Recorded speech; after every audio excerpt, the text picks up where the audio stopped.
Welcome back to Paranormal M. Thanks for joining me tonight. Before we get into the stories, please consider subscribing to the channel and turn on notifications so you don't miss the next video. Tonight's first story comes from someone who lives out near the woods, where it gets very quiet once the sun goes down. One night, while bringing their dog back inside, they saw something standing near the tree line, watching from the dark. What made it even stranger was that both dogs seemed completely unaware of it. So get comfortable, relax, and I hope you all sleep well tonight.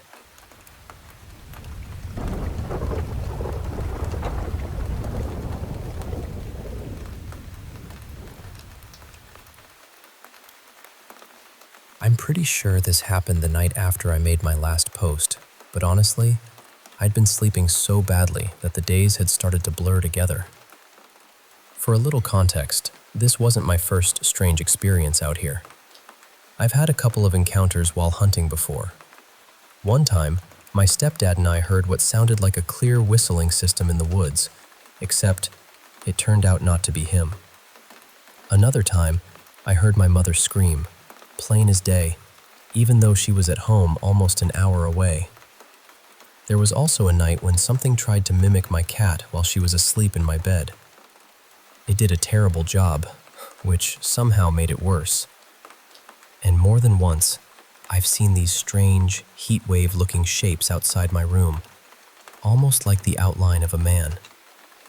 But this last encounter was different. This one scared me in a way I still can't quite shake. That evening, I put my hog dog Nyla outside on her lead so she could use the bathroom. She's a catch and bay mix, though she's never actually hunted. She just has that strong drive in her, and she'll track blood if she catches the scent. My Australian shepherd, Aaliyah, usually runs loose because she listens well and doesn't really chase much besides the occasional goat. Both of them are high-alert dogs.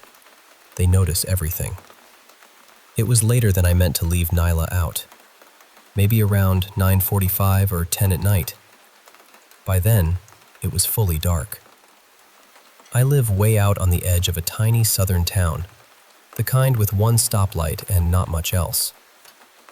My house sits back off a dirt road, tucked maybe a quarter mile into the woods. So when it gets dark out here, it gets dark. Normally, I don't bother with a flashlight. My eyes adjust pretty well. But that night, for whatever reason, I grabbed one. And I'm so glad I did. I stepped onto the front porch and shined the light toward Nyla's lead, just making sure she was still there and that I wouldn't have to go chasing her through the yard. She was there. She was lying down, facing the house, with her back toward the woods. But behind her, just inside the tree line, something was looking at me. All I saw at first were the eyes. Bright white eye shine, and it was high, too high, at least 7 feet off the ground. My brain tried to make it normal right away. Maybe a deer. But deer eyes don't sit that high, and they usually shine more yellow or green. Maybe a raccoon up in a tree. But raccoon eye shine is usually orange, and this wasn't in the right place for that either. No matter how I tried to explain it, nothing fit. And the worst part was that it looked like it had been creeping toward Nyla. She had no idea it was there. None. Then Aaliyah slipped out behind me, and she didn't react either. That made my stomach drop. This is a dog who notices a squirrel from halfway up the driveway. But whatever was standing there at the edge of the woods, neither dog seemed to sense it at all.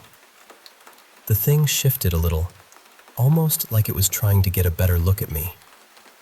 That was enough. I backed into the house, grabbed my gun, and got my stepdad. When we came back out, there was nothing there. Just empty trees. No sound, no movement, no eyes. I keep asking myself what it wanted. Was it coming from my dog? Was it watching the house? And how could both of my dogs miss something that close? I don't have answers. All I know is that something was standing in the woods that night, looking at me from above the brush, and it was close enough to make me feel like I had interrupted it.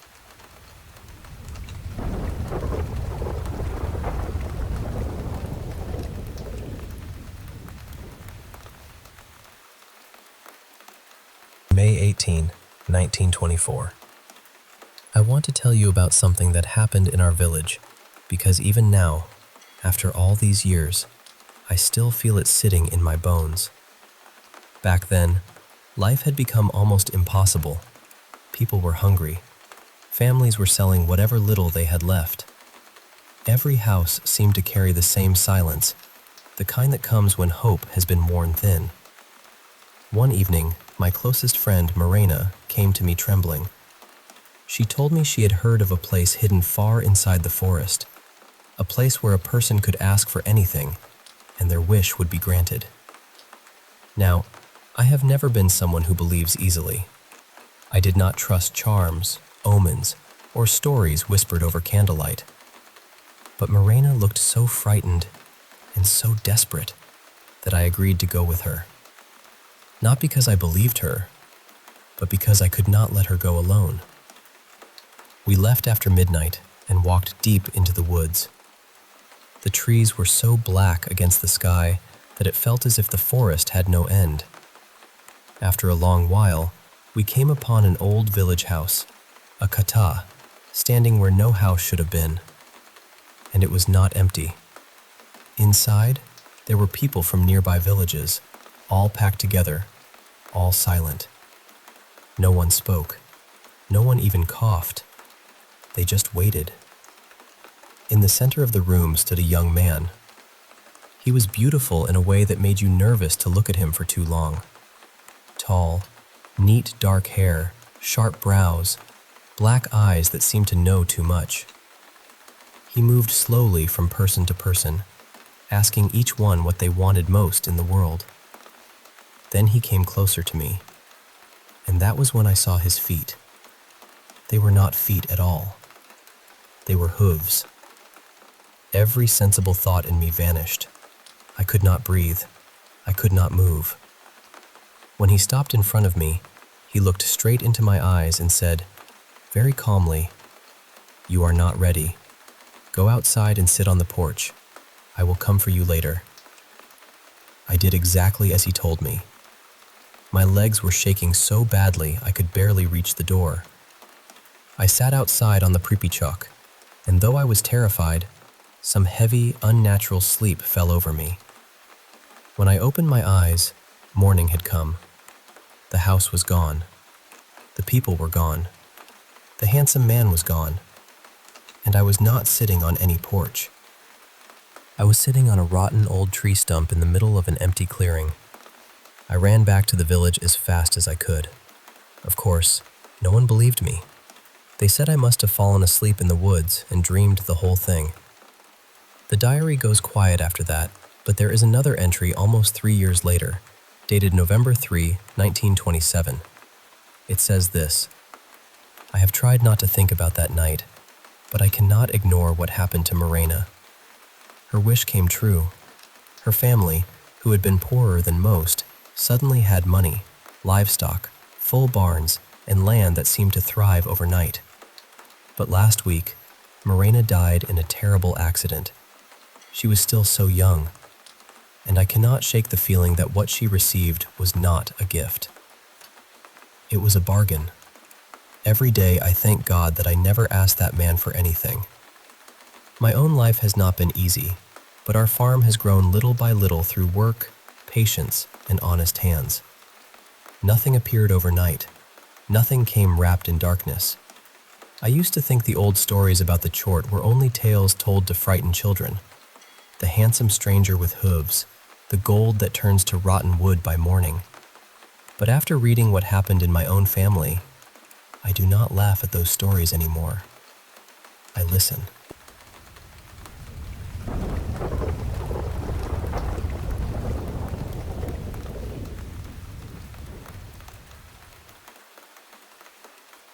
You know, keeping the arts alive in a big city, it's a challenge. but it's something I've dedicated most of my life to. I've been that familiar face at countless community events, late-night film screenings, bustling flea markets, youth center chaperones, concerts, game nights, you name it. People often recognize me in the crowd, and honestly, that's a little comforting.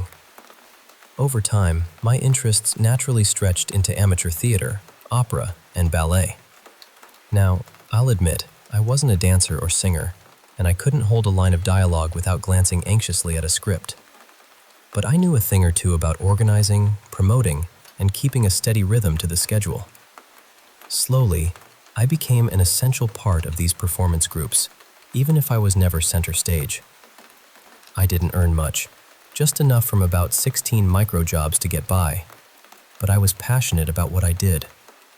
Then, one day, leveraging my experience with the local cultural scene, I applied for a full-time position at a prestigious ballet school here in the city. This place had international acclaim, and I was thrilled when, against the odds, I got the job. Mostly, I handled administration and logistics, but I also helped out during classes. I especially loved designing flyers and managing our social media accounts. Ballet photography had become a bit of a hobby for me. The way the dancers move, the lighting, the elegance, it's just breathtaking. I'd been working there for 8 months when we started preparing one of our biggest shows yet, a rendition of Coppelia. The months leading up to it were filled with drama, endless debates about casting, venue choices, costume designs, you name it. I did my best to help, but there's only so much one can do behind the scenes. During that time, I dove into ballet history and found it genuinely fascinating. So, as the first show date approached, an idea struck me. Back in the late 1800s, some Parisian ballet companies had this intriguing tradition called the ghost ballet. It was essentially a final rehearsal with a few extra steps, performed without music and to an empty theater. The point was to leave the seats empty for the spirits of past dancers to bless the performance and to kill the music, allowing the instruments of the past to be heard by the spectral audience. It was a tribute, a way to remind performers of their rich heritage and honor those who came before. I suggested we do a ghost ballet before our Coppelia debut. I thought I could take photos, make some posts on social media, maybe even dress the dancers in the black costumes from our Swan Lake performance to add a spooky flair. It would make the rehearsal more fun and pay respect to tradition. Everyone loved the idea. Sabrine, our Swanhilda, was especially enthusiastic. She proposed we invite friends and add skeleton makeup. I was a bit hesitant. The idea of turning a reverent tradition into a sort of Halloween party felt off to me. But the team was excited, and who was I to say no? So, the night arrived. Our ghost ballet became a mini event. About 20 people showed up, and we dimmed the lights. The music was off, but honestly, with an audience present, it felt like we'd missed the point. The seats weren't empty, and the silence wasn't pure. Times change, I guess. The performance itself went smoothly. The relaxed atmosphere seemed to encourage the dancers to take risks and pour their hearts into it. The faint clapping and cheers from the small crowd and the dim lighting gave the whole thing a kind of haunting beauty. Just the sound of their feet on the floor and their breath. It was oddly unsettling. I took plenty of pictures. Our followers would love the eerie, shadowy aesthetic. Afterward, I felt a nagging sense of guilt. The dancers seemed happy, and a couple of guests had even brought blue sunflowers, faded but heartfelt, to throw on stage. Sabrine was radiant. But deep down, I worried we'd turned a solemn tradition into a spectacle. It wasn't meant for social media likes or costumes. It was about respect and remembrance. Still, the dancers were content, so I told myself it was okay. But that night, driving home, a cold unease settled over me. I'd posted a few photos and updates, but my mind kept circling back to the original meaning of the ghost ballet. Had we desecrated it somehow? The thought gnawed at me, Then, halfway home, it hit me. I hadn't properly set the security alarms at the ballet school. The code was still tucked in my wallet, and though I'd locked the doors, without alarms, anyone could just walk in. My heart raced. I had to go back. Returning to the venue, I double-checked every door and window.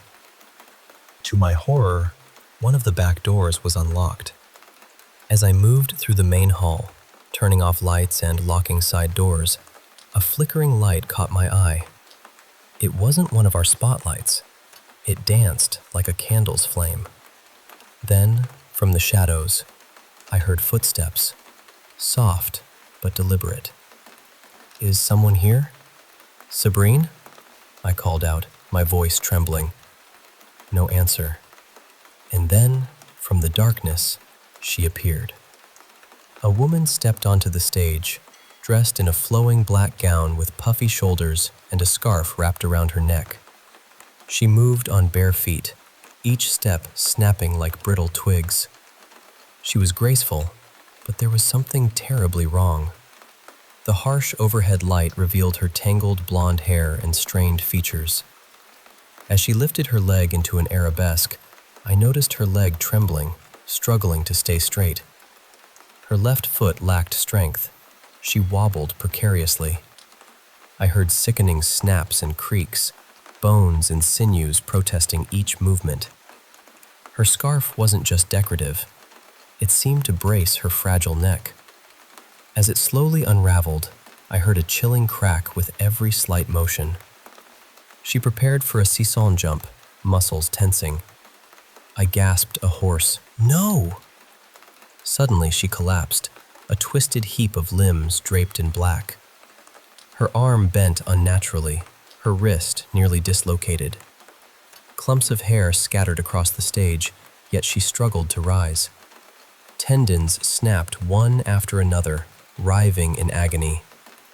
A cold wind swept through the hall, carrying a faint, flute-like melody. I exhaled sharply, and my breath blossomed in the air. The chill was unmistakable. She lay there, broken and defeated. I raised my phone to capture this terrifying vision, desperate to show someone. Then, a cold hand tapped my shoulder. "Pas de photo," whispered a voice, icy and urgent.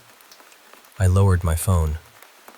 Time seemed to stretch endlessly as I stood frozen, watching her groan and writhe like a wounded insect. Her cries, first frustrated, then ragged wheezes, filled the empty theater. Without daring to turn, I tried to sense who stood behind me. Fear rooted me in place. My instincts screamed to wait. One wrong move, and I might not escape. Minutes passed, my feet numb, my heart pounding. Then a gust extinguished the flickering light overhead. In the darkness, I met the broken dancer's gaze. Empty. Silence swallowed the theater. I bolted for the exit, flinging the door open and fleeing into the night. I left the building and everything inside behind, my mind reeling, desperate to understand what I'd witnessed. The next day, I woke in the late afternoon, drenched in sweat and feverish. 27 missed calls blinked on my phone. I sent a brief message to my boss, unable to describe the previous night. Maybe it had been a fever dream. I was shaking uncontrollably. Sleep eluded me, haunted by those hollow eyes and whispered words that sent shivers deeper than any fever. I had to do something. It took nearly 2 hours to dress and prepare. Driving wasn't an option. I was too disoriented, but I had promised to attend the premiere. Sabrine was counting on me. I called an Uber, gulped down some yogurt, and arrived just as the curtains rose. Backstage, the energy buzzed. The first act was underway, magic palpable in the air. I had to see it for myself, to reassure my racing heart. Sabrine danced with fierce determination. During a flawless fish dive with Gaspard, the audience gasped and applauded. The show was on. Then, a camera flash. For a fleeting moment, I glimpsed something in the empty seats. A sound, footsteps alongside Sabrine's. I held my breath, waiting for a snap or a twist, fearing the broken dancer's fate. Another flash. I glanced at the dancers backstage, panic rising. We have to... Words failed me. I stared at the stage, whispering the warning I'd heard before. Pas de photo. Yet another flash illuminated the theater. For a heartbeat, every seat filled with elegantly dressed figures in black funeral attire. Faces mummified, mouths stained with dirt. And there, lurking at the edge of my vision, was the broken dancer, poised to step onto the stage. Suddenly, the lights died. A power outage. And from somewhere in the darkness came a horrible scream. They say Sabrine lost her balance in the blackout. She insists someone tackled her. Either way, when the lights returned, she lay on the floor, her legs shattered in 4 places. Gaspard's screams nearly matched hers. The audience snapped photo after photo, flashes piercing the chaos. I've never heard such terror in a scream. Seeing the panic in Sabrine's eyes was one of the most wrenching moments of my life. It wasn't just a broken bone, it was the shattering of a dream. People rushed to help. Our backstage medic hurried out, curtains were closed, and volunteers tried desperately to soothe the crowd. As Sabrine was carried away, her eyes met mine, empty. And in that emptiness, I saw the Ghost Ballet's true cost.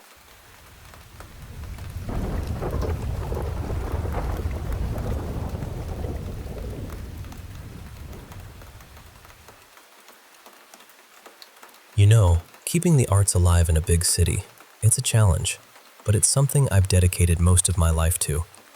I've been that familiar face at countless community events, late-night film screenings, bustling flea markets, youth center chaperones, concerts, game nights, you name it. People often recognize me in the crowd, and honestly, that's a little comforting. Over time, my interests naturally stretched into amateur theater, opera, and ballet. Now, I'll admit, I wasn't a dancer or singer, and I couldn't hold a line of dialogue without glancing anxiously at a script. But I knew a thing or two about organizing, promoting, and keeping a steady rhythm to the schedule.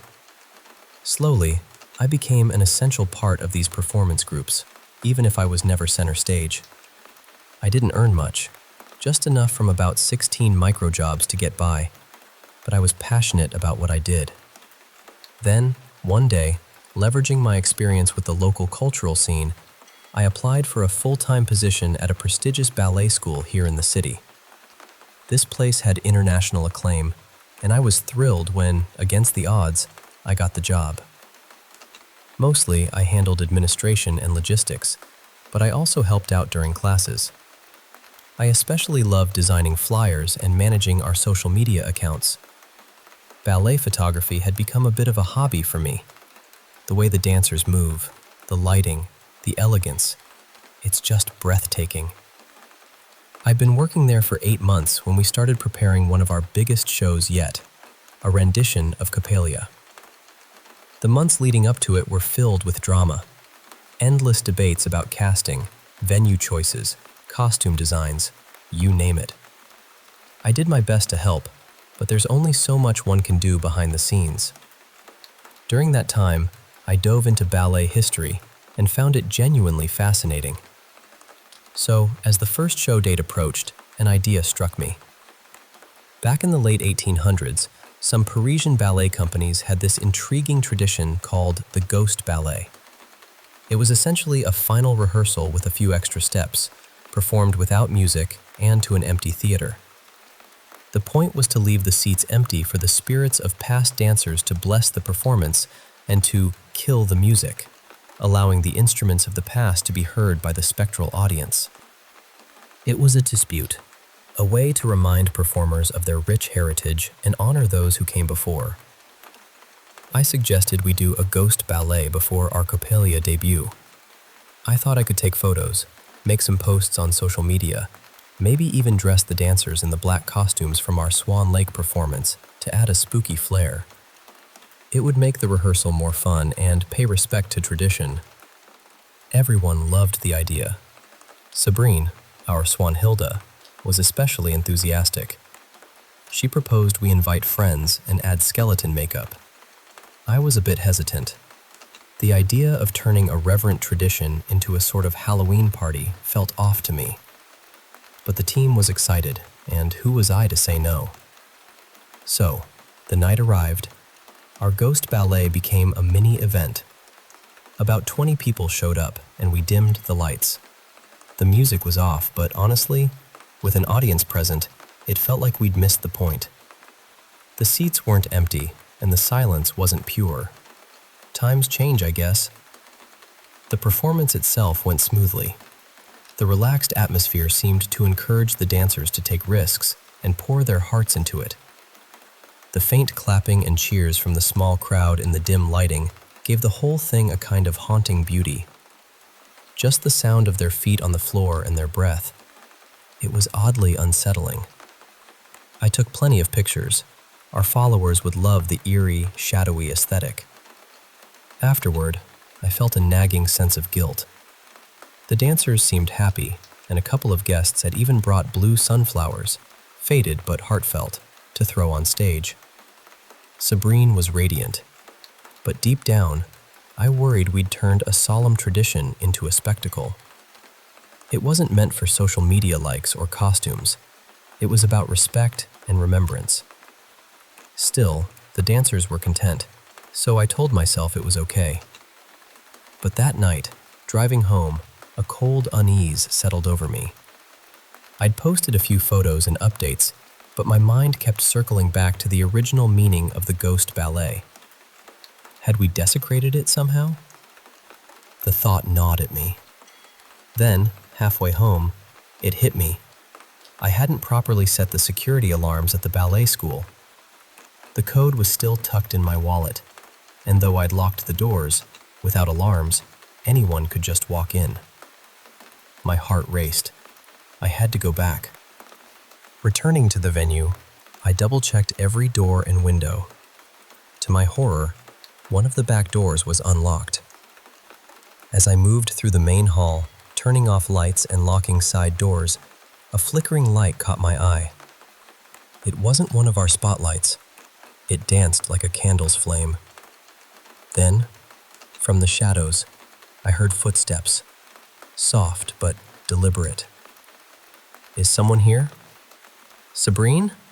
I called out, my voice trembling. No answer. And then, from the darkness, she appeared. A woman stepped onto the stage, dressed in a flowing black gown with puffy shoulders and a scarf wrapped around her neck. She moved on bare feet, each step snapping like brittle twigs. She was graceful, but there was something terribly wrong. The harsh overhead light revealed her tangled blonde hair and strained features. As she lifted her leg into an arabesque, I noticed her leg trembling, struggling to stay straight. Her left foot lacked strength. She wobbled precariously. I heard sickening snaps and creaks, bones and sinews protesting each movement. Her scarf wasn't just decorative. It seemed to brace her fragile neck. As it slowly unraveled, I heard a chilling crack with every slight motion. She prepared for a sisson jump, muscles tensing. I gasped a hoarse, "No!" Suddenly, she collapsed, a twisted heap of limbs draped in black. Her arm bent unnaturally, her wrist nearly dislocated. Clumps of hair scattered across the stage, yet she struggled to rise. Tendons snapped one after another, writhing in agony. A cold wind swept through the hall, carrying a faint, flute-like melody. I exhaled sharply, and my breath blossomed in the air. The chill was unmistakable. She lay there, broken and defeated. I raised my phone to capture this terrifying vision, desperate to show someone. Then, a cold hand tapped my shoulder. "Pas de photo," whispered a voice, icy and urgent. I lowered my phone. Time seemed to stretch endlessly as I stood frozen, watching her groan and writhe like a wounded insect. Her cries, first frustrated, then ragged wheezes, filled the empty theater.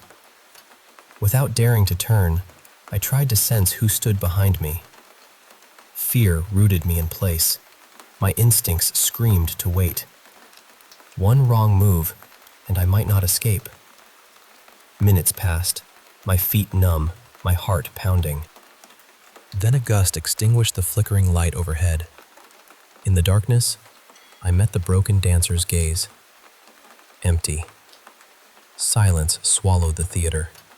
I bolted for the exit, flinging the door open and fleeing into the night. I left the building and everything inside behind, my mind reeling, desperate to understand what I'd witnessed. The next day, I woke in the late afternoon, drenched in sweat and feverish. 27 missed calls blinked on my phone. I sent a brief message to my boss, unable to describe the previous night. Maybe it had been a fever dream. I was shaking uncontrollably. Sleep eluded me, haunted by those hollow eyes and whispered words that sent shivers deeper than any fever. I had to do something. It took nearly 2 hours to dress and prepare. Driving wasn't an option. I was too disoriented, but I had promised to attend the premiere. Sabrine was counting on me. I called an Uber, gulped down some yogurt, and arrived just as the curtains rose. Backstage, the energy buzzed. The first act was underway, magic palpable in the air. I had to see it for myself, to reassure my racing heart. Sabrine danced with fierce determination. During a flawless fish dive with Gaspar, the audience gasped and applauded. The show was on. Then, a camera flash. For a fleeting moment, I glimpsed something in the empty seats. A sound, footsteps alongside Sabrine's. I held my breath, waiting for a snap or a twist, fearing the broken dancer's fate. Another flash. I glanced at the dancers backstage, panic rising. We have to... Words failed me. I stared at the stage, whispering the warning I'd heard before. Pas de photo. Yet another flash illuminated the theater. For a heartbeat, every seat filled with elegantly dressed figures in black funeral attire. Faces mummified, mouths stained with dirt. And there, lurking at the edge of my vision, was the broken dancer, poised to step onto the stage. Suddenly, the lights died. A power outage, and from somewhere in the darkness came a horrible scream. They say Sabrine lost her balance in the blackout. She insists someone tackled her. Either way, when the lights returned, she lay on the floor, her legs shattered in 4 places. Gaspar's screams nearly matched hers. The audience snapped photo after photo, flashes piercing the chaos. I've never heard such terror in a scream. Seeing the panic in Sabrine's eyes was one of the most wrenching moments of my life. It wasn't just a broken bone. It was the shattering of a dream. People rushed to help. Our backstage medic hurried out, curtains were closed, and volunteers tried desperately to soothe the crowd. As Sabrine was carried away, her eyes met mine. Empty. And in that emptiness, I saw the ghost ballet's true cost.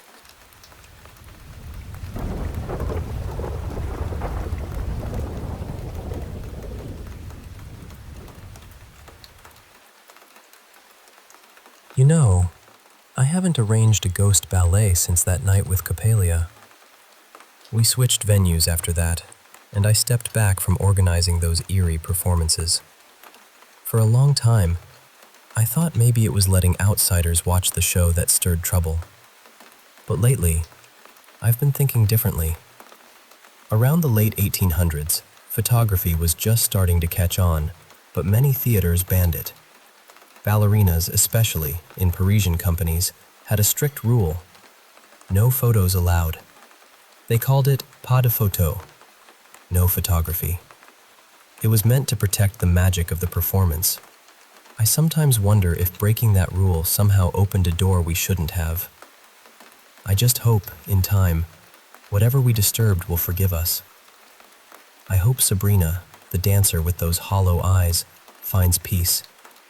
And I hope, with all my heart, that someday I can forget those eyes staring back at me, empty and silent. Now, let me tell you about something I saw when I was little, around 6 or 7. My family had just moved into a new rental home in Oregon. The place was still full of stacked boxes everywhere, every room packed tight. One day, my parents left for a short trip, taking my brother but leaving me alone in the house. I was wandering around, enjoying the quiet and the freedom. When I reached their bedroom, I paused. The room had these big French doors, double doors with glass panes, that were wide open to move furniture in. Sunlight filtered softly through the windows, casting a gentle glow, but no sharp shadows on the floor. Just as I was about to step inside, something caught my eye. In the light, I saw movement. A small boy, like 3 or 4 years old, but he was all white, like a glowing silhouette. He was walking toward me, but strangely, his movements were slow, like he was moving underwater. I remember feeling scared, heart pounding. I ran out and hid behind the couch in my parents' living room, covering my face. When I dared to look again, he was gone. We were only the second family to live there. The first were the builders. Years passed, and I never saw anything like that again. Even when my husband's family moved into that same rental years later, they never felt or saw anything unusual. I still wonder, what was that? Has anyone else seen something like this? I believe in the supernatural, always have, but I never thought I'd have an encounter myself, not growing up in a deeply Christian home where I felt protected by faith. But then, one night, everything changed. My dad had gone to work, and it was just my mom, my brother, and me at home. I was young, struggling with sleep problems, light sleeper, always waking up at the slightest noise. I had this habit of pulling the blanket over my head to feel safe, even though I still slept in my parents' room because they were worried I'd suffocate. That night, I felt the blanket being gently pulled off my head. When I opened my eyes, I saw a pair of shoes right in front of me. I was about to look up, but a soft voice told me not to and to turn around.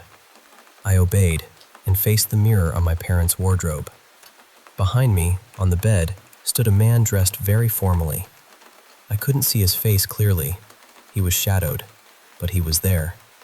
Half asleep, I didn't question it then. We talked for a while, though I can't recall how long, until I drifted off, comforted by his soft pats on my head and his promise that he was always there for me. The next morning, I told my mom, but she thought it was just a dream. Eventually, she took me to a priest, worried I might be possessed. My brother had his own encounters with this figure, but he was more hostile toward him, and as he grew older, he chalked it up to imagination. I still see him sometimes, not as often, but when I'm feeling low or upset, I can feel him close. During the long COVID lockdown, when sleep paralysis gripped me for hours, he was there, comforting me until I woke. I don't know who he is, and I don't care if anyone believes me. He was the only one there for me. When I was about 6, my family moved into an old house built in the 1950s, in a town so small it barely had 10,000 people. By the time I was 8, I was often home alone all day, from morning to evening, doing what kids did back then, watching Barbie movies and washing dishes. But during those long days, I felt something watching me. Not a person I could see, but a presence, a weight in the air. Sitting on the couch or standing at the sink by the window, I'd catch a glimpse of something in the corner of my eye. A figure standing just inside the doorway, peeking around the doorframe. It wore black leather gloves and a strange brown leather mask divided into 3 horizontal sections with no holes. I'd blink, and it would vanish. This happened on and off for 2 months. Eventually, I broke down and told my mom about the voices and the figure, and she sent me to daycare. Sometimes, I'd hear my name whispered outside my bedroom door, just "Ope," repeated softly. I'd leave my room to check, but no one was there. Years later, when I was hospitalized for depression, I heard my name called loudly again before sleep. I told the nurse, and they gave me medication to help me rest. I've never heard it since. I don't know what it all meant, but I sometimes wonder if anyone else has experienced something similar. For 2 years, I lived with my husband and our 3 daughters in his grandmother's old ranch-style house. The place was huge, 4 bedrooms, 3 bathrooms, 2 living rooms, an old fireplace, and a grand piano that looked like it belonged in a museum. Nothing had been updated since the 70s, and Grandma's belongings filled every corner. Trinkets, books, knickknacks. Grandma was fiercely proud of that house, telling visitors how she worked hard to keep it after her husband left and how she never wanted to leave it. She passed away there, after a stroke. After we moved in, I started noticing strange things. One night, after putting the kids to bed, my husband and I heard footsteps, soft, light, like a toddler's, in the next room. We thought maybe one of the kids was up, but they were all asleep. No one was there. Another night, I came home late and heard Grandma's jewelry box, a little musical box that sings when opened, playing in the back bedroom, even though it wasn't opened. The strangest was one early morning, half awake in bed, irritated by the kids yelling, "Mom!" from across the house. My husband and I both heard the calls, but when he checked, the kids were still sleeping. It was too early, and no neighbors' voices could be heard inside. I still wonder who was calling. Once, a friend told me I was followed by 2 entities. This friend claimed to see spirits and said one was an older Hispanic woman who was upset I was visiting my friend and kept checking on us. They asked if my Hispanic grandmother had died. I hadn't talked to that side of the family in years and wasn't sure. Later, I found out she was still alive then. The other entity was a tall man in black, wearing a hat, just observing from the background. Whenever I asked for more, my friend said the man seemed harmless, but warned me to be cautious of the woman. I'm skeptical, but curious. Sometimes I wonder if those weird moments in my life could be connected. Growing up, the paranormal was part of our family's normal life. Ghosts, spirits, whatever you want to call them. We never feared them, but respected them. I've had my share of experiences, but nothing as frightening as what happened my senior year of high school. For a class, I visited an old cemetery with my cousin to find a relative's grave. While there, we both felt watched, uneasy.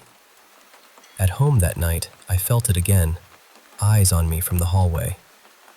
My younger brother was scared too and asked to sleep in my room. We both felt something dark, not the comforting presence of family, but something else. We said the Lord's Prayer together and tried to sleep. Then one morning, while showering, I felt a heavy presence pressing down on me. Through the frosted glass door, I saw a tall, shadowy figure with glowing red eyes. I screamed, threw the door open, and it vanished. Shaken, I left and went to my grandmother, who believed it was a shadow person. After that, my mom and I fought a lot, and they called someone to cleanse the house. I moved out shortly after, and even years later, driving past that house fills me with dread. That was the worst paranormal experience of my life. All these stories, some strange, some terrifying, remind me of how thin the veil between worlds can feel. Whether it's a ghost ballet, a slow-moving silhouette, an unseen guardian, or a dark watcher in the shadows, these moments invite us to listen closely to the whispers in the dark. And sometimes, they remind us that even in the loneliest moments, we might not be as alone as we believe.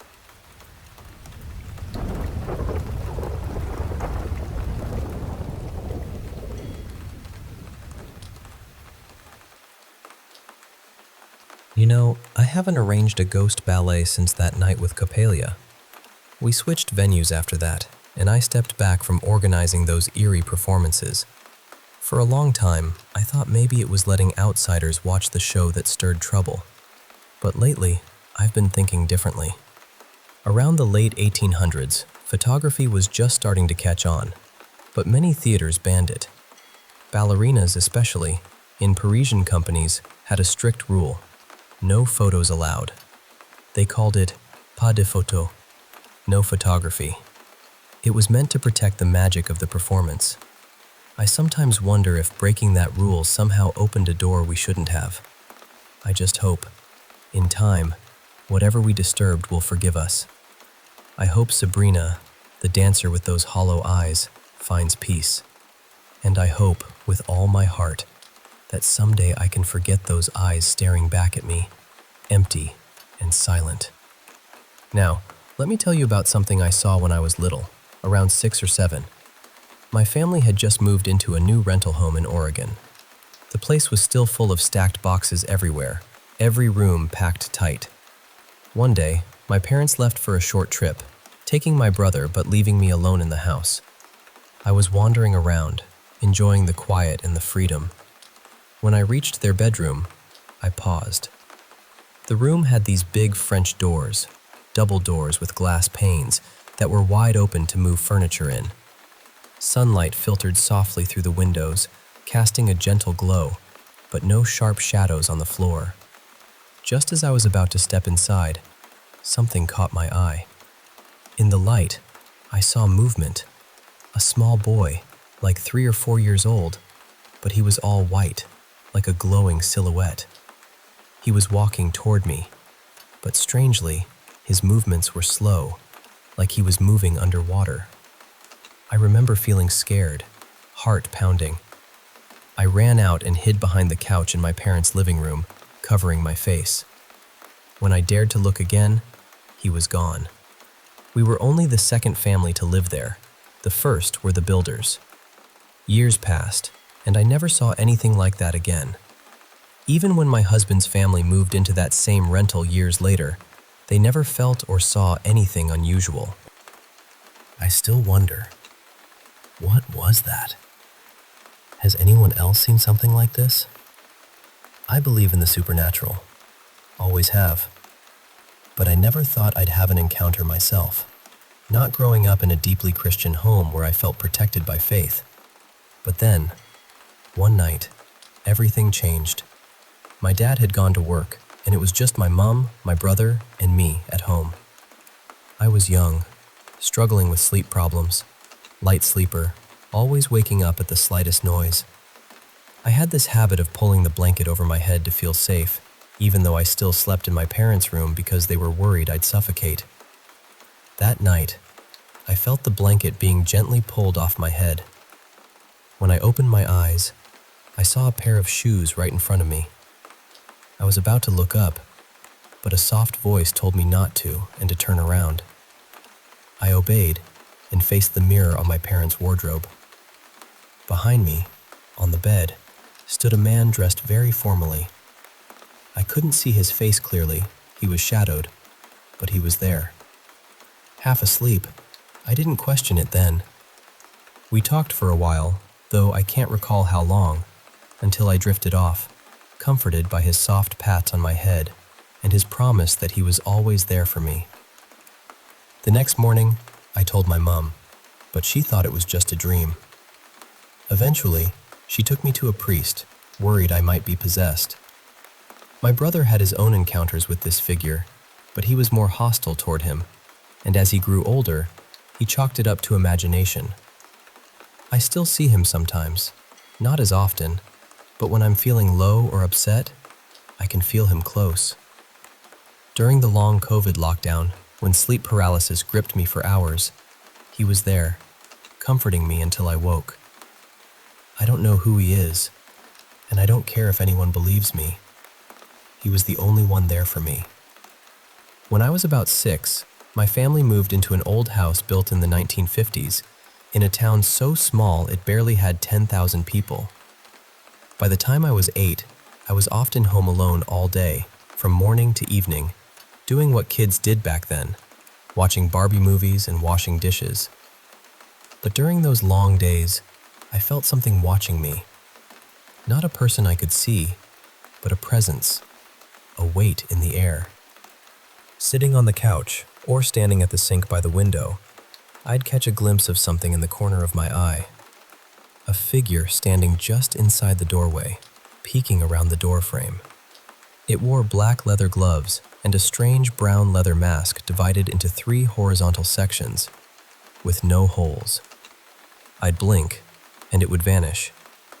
This happened on and off for 2 months. Eventually, I broke down and told my mom about the voices in the figure, and she sent me to daycare. Sometimes, I'd hear my name whispered outside my bedroom door. Just, OP, repeated softly. I'd leave my room to check, but no one was there. Years later, when I was hospitalized for depression, I heard my name called loudly again before sleep. I told the nurse, and they gave me medication to help me rest. I've never heard it since. I don't know what it all meant, but I sometimes wonder if anyone else has experienced something similar. For 2 years, I lived with my husband and our 3 daughters in his grandmother's old ranch-style house. The place was huge: 4 bedrooms, 3 bathrooms, 2 living rooms, an old fireplace, and a grand piano that looked like it belonged in a museum. Nothing had been updated since the 70s, and Grandma's belongings filled every corner: trinkets, books, knickknacks. Grandma was fiercely proud of that house, telling visitors how she worked hard to keep it after her husband left, and how she never wanted to leave it. She passed away there after a stroke. After we moved in, I started noticing strange things. One night, after putting the kids to bed, my husband and I heard footsteps, soft, light, like a toddler's, in the next room. We thought maybe one of the kids was up, but they were all asleep. No one was there. Another night, I came home late and heard Grandma's jewelry box, a little musical box that sings when opened, playing in the back bedroom, even though it wasn't opened. The strangest was one early morning, half awake in bed, irritated by the kids yelling, "Mom!" from across the house. My husband and I both heard the calls, but when he checked, the kids were still sleeping. It was too early, and no neighbors' voices could be heard inside. I still wonder who was calling. Once, a friend told me I was followed by 2 entities. This friend claimed to see spirits and said one was an older Hispanic woman who was upset I was visiting my friend and kept checking on us. They asked if my Hispanic grandmother had died. I hadn't talked to that side of the family in years and wasn't sure. Later, I found out she was still alive then. The other entity was a tall man in black, wearing a hat, just observing from the background. Whenever I asked for more, my friend said the man seemed harmless, but warned me to be cautious of the woman. I'm skeptical, but curious. Sometimes I wonder if those weird moments in my life could be connected. Growing up, the paranormal was part of our family's normal life. Ghosts, spirits, whatever you want to call them. We never feared them, but respected them. I've had my share of experiences, but nothing as frightening as what happened my senior year of high school. For a class, I visited an old cemetery with my cousin to find a relative's grave. While there, we both felt watched, uneasy. At home that night, I felt it again, eyes on me from the hallway.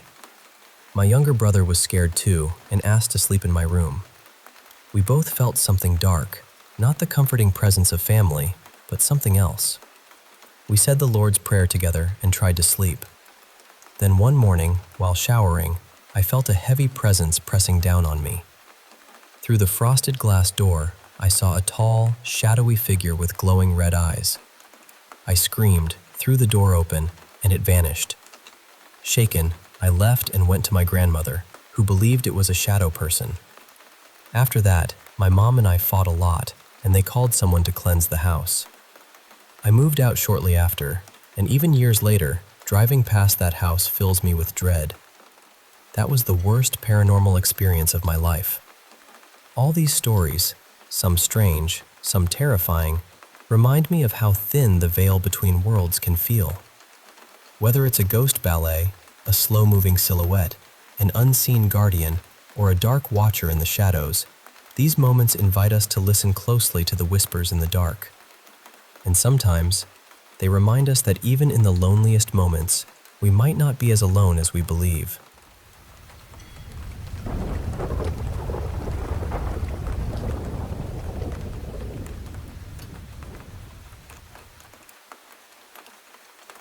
So, before I even tell you what happened tonight, I need to make one thing very clear.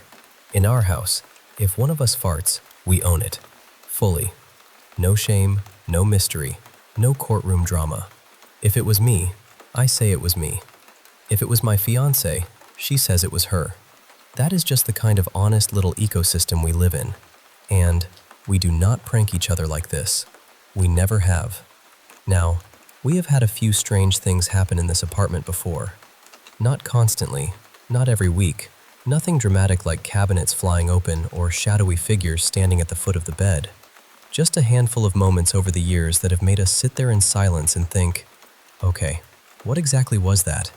A couple of times, one of us has been woken from a nap by what sounded exactly like the other person saying, "Hey," with a sharp hand clap. Clear as day. But then, the room would be empty. And both times, within a minute or so, the other person would actually walk in through the front door, coming home from work. So it was not them. They had not been inside yet. There was another night too, when we were both asleep and woke up at the same time because we heard whispering, or quiet talking. Something human. Something close enough to wake us both, but far enough away that it could not have been one of us mumbling in our sleep. We both sat up and listened. We both heard it. We checked the apartment. The door was locked from the inside, and the cat was asleep like a little loaf of bread with no interest in anything supernatural or otherwise. We even gave each other the chance to admit it, just in case one of us was joking, but neither of us was. And honestly, there was no good explanation for it. So that brings me to tonight. We were in the living room, just relaxing, watching videos on the TV.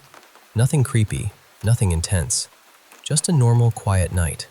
And then, out of nowhere, we heard the most unmistakable fart sound. I mean, unmistakable. Not a floor creak, not a pipe, not the couch settling. This was a classic rippling fart sound, the kind you could make with your actual body, or maybe by pressing your tongue between your teeth and blowing. It had rhythm. It had texture. It had confidence. My fiancée immediately looked at me and asked if I farted. And I told her no, because I absolutely had not. Then she said, "I can smell it." Now, here's the thing. I barely have a sense of smell. I usually cannot smell farts, food, candles, cleaning products, almost anything. But a second later, I smelled it too. That alone bothered me. Then our cat, who normally does not care at all if either of us farts, suddenly sat up from a dead sleep on the couch and stared directly at the corner of the room where the sound had come from. And this was before either of us pointed. Then my fiancé and I both silently pointed to the exact same spot. There was clutter over there, sure. A few bags, some random stuff, normal apartment chaos. But nothing moved. Nothing fell. Nothing shifted. There was nothing there that could have made that sound for that long, in that specific way. And then there was the smell. A real smell. A human fart smell. Coming from a place in the room where there was no human. I know this sounds ridiculous. Trust me, I know. It is hard to say, I think a ghost farted in my living room and feel like a serious adult afterward. But I also know it was not me. It was not my fiancé. It was not our cat. And it happened while we were both wide awake, sitting right there. We have lived here together for nearly 5 years, and in that time we have had only a few incidents. The two strange, hey, wake-ups, the whispering we both heard in bed, and now this loud, deeply rude, apparently paranormal living room fart. I do not really know what to make of it.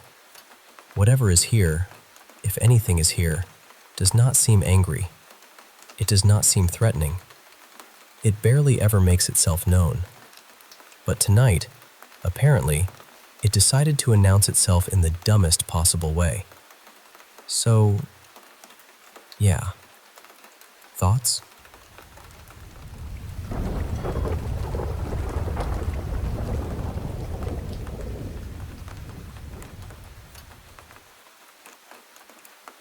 Hey, I want to share a story with you, something that still gives me chills when I think about it, even years later. It happened when I was about 12, and honestly, it was my very first real encounter with something paranormal. So picture this. My house is right next to my Aunt Lila's old family home. This house used to belong to my grandparents before they moved away to the province, and Aunt Lila stayed behind. Now, my family's house is a small, one-story studio-style place, and because my parents, my younger brother, and I all share one bedroom, I didn't have my own private space. So whenever Aunt Lila's house had a free room, like when my cousins or my aunt were out, I'd sneak over and spend the night there. It was my little escape where I could play video games late without anyone nagging me about bedtime. And, well, I could also sneak a peek at some stuff my classmates jokingly called forbidden on the internet. But that's a story for another time. Now, my cousins swear their house is haunted. They say it's because, back during World War II, some terrible things happened nearby. People were tortured before the house was even built. This rumor was passed around by kids from the neighborhood who claimed their grandparents told them the story. But Aunt Lila always dismissed it. She'd scold us for believing such nonsense, saying no one died in the house. Same with my parents. They've lived there their whole lives and never felt anything weird. When we asked my grandparents, they said the lot was just a junkyard when they bought it in the 70s after fleeing Vietnam, and they never asked about what came before. Still, they told me to say a prayer whenever I stayed over, just to be safe. Until that night, honestly, I never really felt anything strange. Sure, sometimes I'd hear loud footsteps in the hallway in the early morning, but I just figured someone was going to the bathroom or grabbing a snack. But everything changed the first time I was home alone at Aunt Lila's. Everyone else, my aunt, my cousins, and my parents, had gone to the province to visit my grandparents.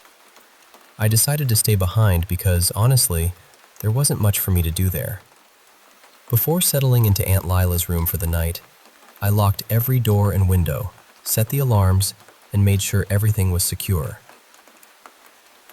Right next to the bed was a TV screen hooked up to the CCTV cameras covering the house, so I could keep an eye on things. I spent the evening playing video games, losing myself in pixelated worlds, and later, I watched a bit of some Japanese show you probably wouldn't expect a 12-year-old to watch. Let's just say it was a little risque. Time slipped away, and before I knew it, it was 3 a.m. I decided to use the bathroom, which meant walking past the laundry that was hanging in the hallway. I swear, for a split second I saw silhouettes, like ghostly figures, wearing the clothes and just standing there. It was like they were frozen in place, but I shook it off, telling myself it was just my imagination. I was so sleepy, and I'd heard somewhere that your mind tricks you into seeing things in the dark. Then, about an hour later, I was jolted awake by loud footsteps echoing in the hallway. Not just footsteps, they sounded heavy, deliberate, like someone stomping. And then, 3 sharp knocks came at the bedroom door. My heart was pounding so hard I thought it might burst out of my chest. I was terrified someone had broken in. I grabbed Aunt Lila's old .45 caliber pistol and a butterfly knife she kept in her drawer, just in case. I flipped open the CCTV feed and scanned the house. Everything looked normal. All doors and windows were locked tight, and there was nothing there, just blackness beyond the hallway. Outside, the yard was alive with frogs croaking as if nothing was wrong. Then, my eyes caught something chilling. A faint crack at the bottom of the bedroom door showed a pair of feet barely covered by what looked like a white dress. They were standing right outside the door, perfectly still. I wanted to open the peephole to get a better look, but something deep inside told me not to. So I didn't. I called my aunt, but there was no answer. I thought about calling my parents, but fear of being scolded for staying up so late stopped me. I even considered calling the police, but when I did, they just told me I was imagining things before hanging up. I've heard stories about the police here. they're not exactly known for being helpful. With no one to turn to, I pushed chairs against the door, stacked anything I could find on top, and curled up under the blanket, hoping whatever was outside would just go away. The footsteps outside continued, stomping back and forth like some angry child throwing a tantrum. Somehow, in the middle of all that fear, exhaustion took over, and I fell asleep. The last thing I remember before drifting off was staring at the empty hallway on the CCTV. When I finally woke up around noon, the house was bathed in sunlight, and every light was on, except the one in my room. I told Aunt Lila and my parents what had happened. That's when they finally admitted it. The house really was haunted. Turns out, there's a reason for it. A neighbor had seen a girl in white pacing on the second floor around 5 a.m. and asked my family about her. My aunt and mom confessed that when they were younger, they dabbled in witchcraft. Just curious kids looking for good luck in school, or maybe to catch the eye of their crushes. But their rituals apparently attracted some kind of elemental spirits, which they've been trying to remove ever since. That's why my grandparents cut down the trees in the yard, cemented the ground, burned incense almost every night, and had priests and other practitioners visit regularly. Despite all that, I kept having sleepovers at Aunt Lila's, but I made sure the hallway and bathroom lights were always on and locked every other room when I was alone. The strange activity slowed down and eventually stopped around 2005, but every so often, especially on Halloween or All Saints' Day during odd-numbered years, I'd still hear footsteps or faint whispers late at dawn. Thankfully, no full apparitions ever showed up again, and we just learned to ignore these visits as long as they didn't cause harm. Oh, and here's a little twist.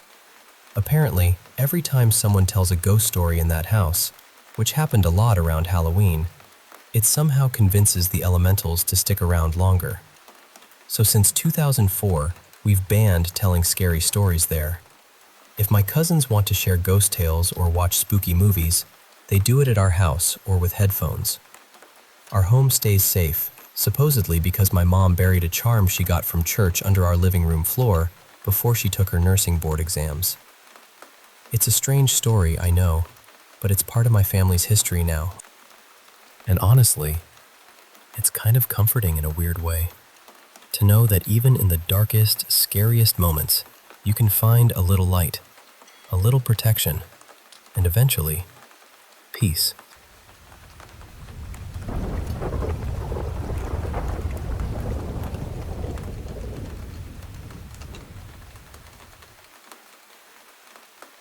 Hey, I want to share something that's been on my mind for a while now. Something a little strange, but deeply personal. It's about a house I lived in from when I was about 9 until I was 16. I've never quite been able to shake the feeling that it was haunted. Seriously, there were moments in that house that just didn't feel right. And even now, years after moving away, I'm still dreaming about it. You see, whenever I was on the second floor, I always felt like I was being watched. There were noises, soft footsteps, creaks, little whispers that seemed to come from nowhere. And my younger brother's room? Man, that place always gave me the creeps. He was just 5 or 6 back then, but he wouldn't sleep in his room. He'd wake up in the middle of the night, crying and terrified, and come down the stairs to our parents. It was heartbreaking and, honestly, kind of chilling. And get this, when we first moved in, my parents found the number 666 painted on my bedroom wall. No matter how many times they painted over it, pink of all colors, it would bleed through like it was freshly there. Imagine that. I still remember the cold shiver that ran down my spine when I saw it the first time. Now, about these dreams.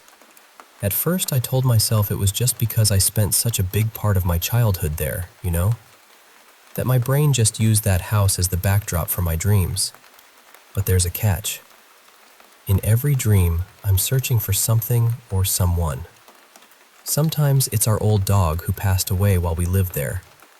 Even though I know she's gone, rotting somewhere in the yard, my dreams have me looking for her, calling her name into the empty rooms. If I'm not searching for her, I'm slowly making my way toward the stairs that lead to the second floor. We barely used those stairs, so my parents hung a blanket over the doorway to keep the heat downstairs. The blanket felt like a barrier, but in my dreams, I'm inching closer and closer to it. And with every step, there's this heavy dread squeezing my stomach. It's like I know that as soon as I pull the blanket aside, someone or something will be standing at the top of the stairs, staring down at me. There was this one dream where I finally reached the blanket. I pulled it back, and to my relief, no one was there. But that relief didn't last. The very last dream I had was even more unsettling. After moving the blanket, I saw the door to my old bedroom slowly creak open. From the bottom of the stairs, you could barely see the bottom half of the door. I never saw who or what was opening it. And honestly, I don't want to. The fear of knowing is almost worse than the fear itself. I don't know why I keep having these dreams. They feel so real, so vivid. And every time, I go a little further. What's even weirder? I'm not scared of that house anymore. I miss it. I feel this intense homesickness for that place. Like there's a part of me still living there, still tied to it. I used to dread going back. But now, I find myself wishing I could get in touch with the current landlords, just to know when it's empty again. I even feel a strange jealousy that someone else is living there now. Even though I don't live in that town anymore, it still calls to me. I'm not sure if anyone else has experienced something like this. I don't really know what to make of it or what I should do. If you've ever felt haunted by a place, or if you've had dreams that just won't let go, I'd really love to hear from you. Because right now, I'm stuck in this strange place between fear, nostalgia, and something I can't quite put into words.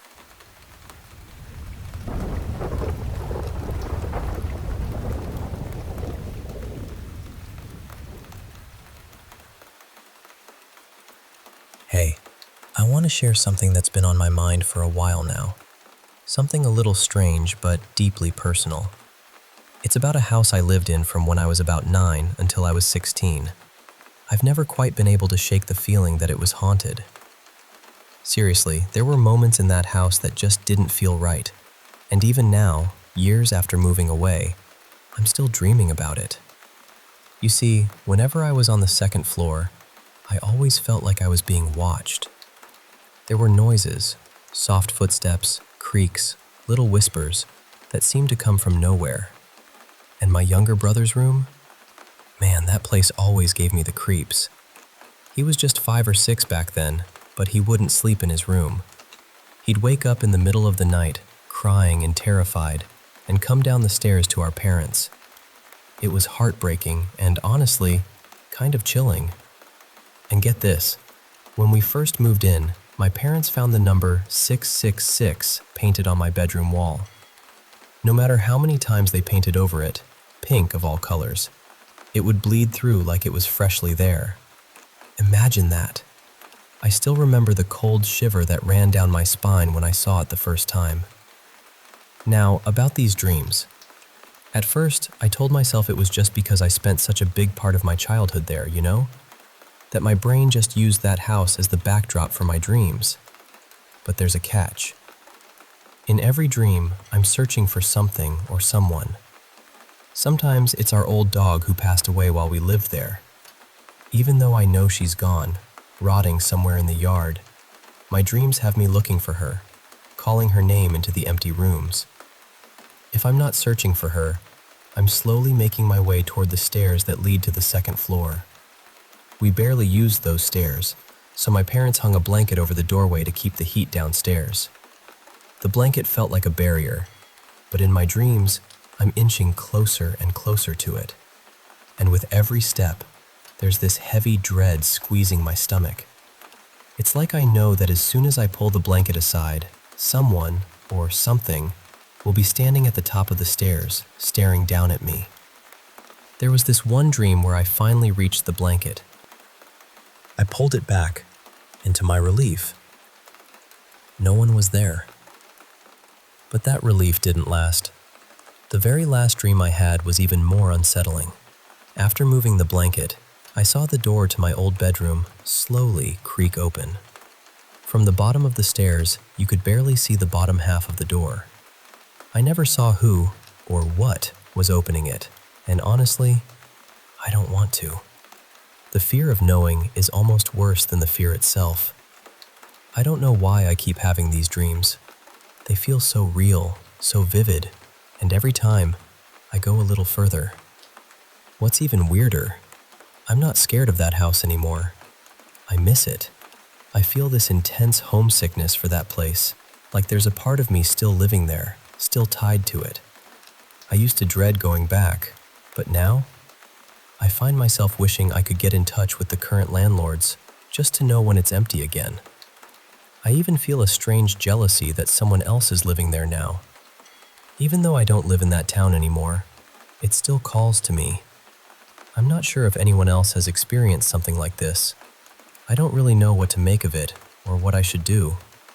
If you've ever felt haunted by a place, or if you've had dreams that just won't let go, I'd really love to hear from you. Because right now, I'm stuck in this strange place between fear, nostalgia, and something I can't quite put into words.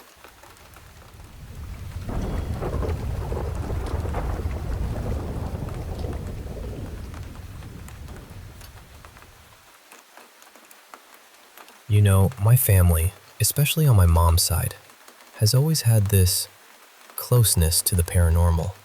It's like it's woven into our very being. I've had my fair share of encounters with spirits, ghosts, entities, things most people wouldn't even dare talk about. And, well, it seems I've passed a little bit of that connection on to my 11-month-old son, Jame. For about a month now, something pretty unusual has been happening. Every night, when we tuck Jame into his crib, we notice he's way more talkative than usual. Not that he's normally a quiet baby, oh no. He's got plenty to say, but when he's alone in his room, he just starts babbling away like he's having a full-on conversation. It's like his own little secret world.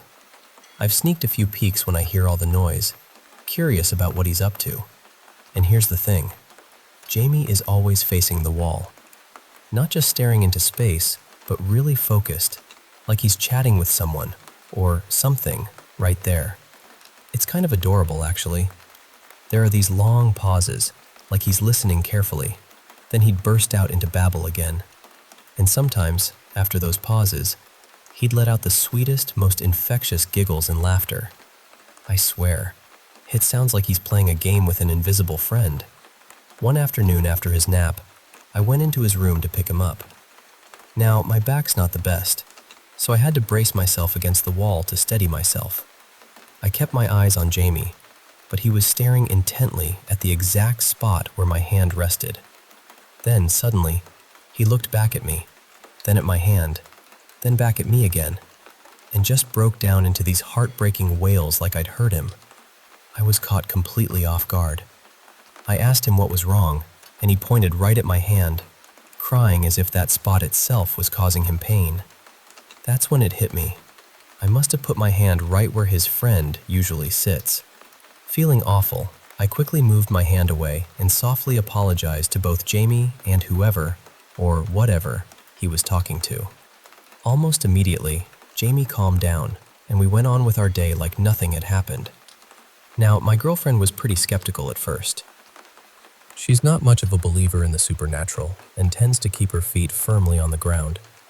But even she's been noticing the way Jame acts during those nights, and I think she's slowly coming around to believing there's more to it than just baby babble. Shifting gears a bit, there's something else I want to share, something deeply personal.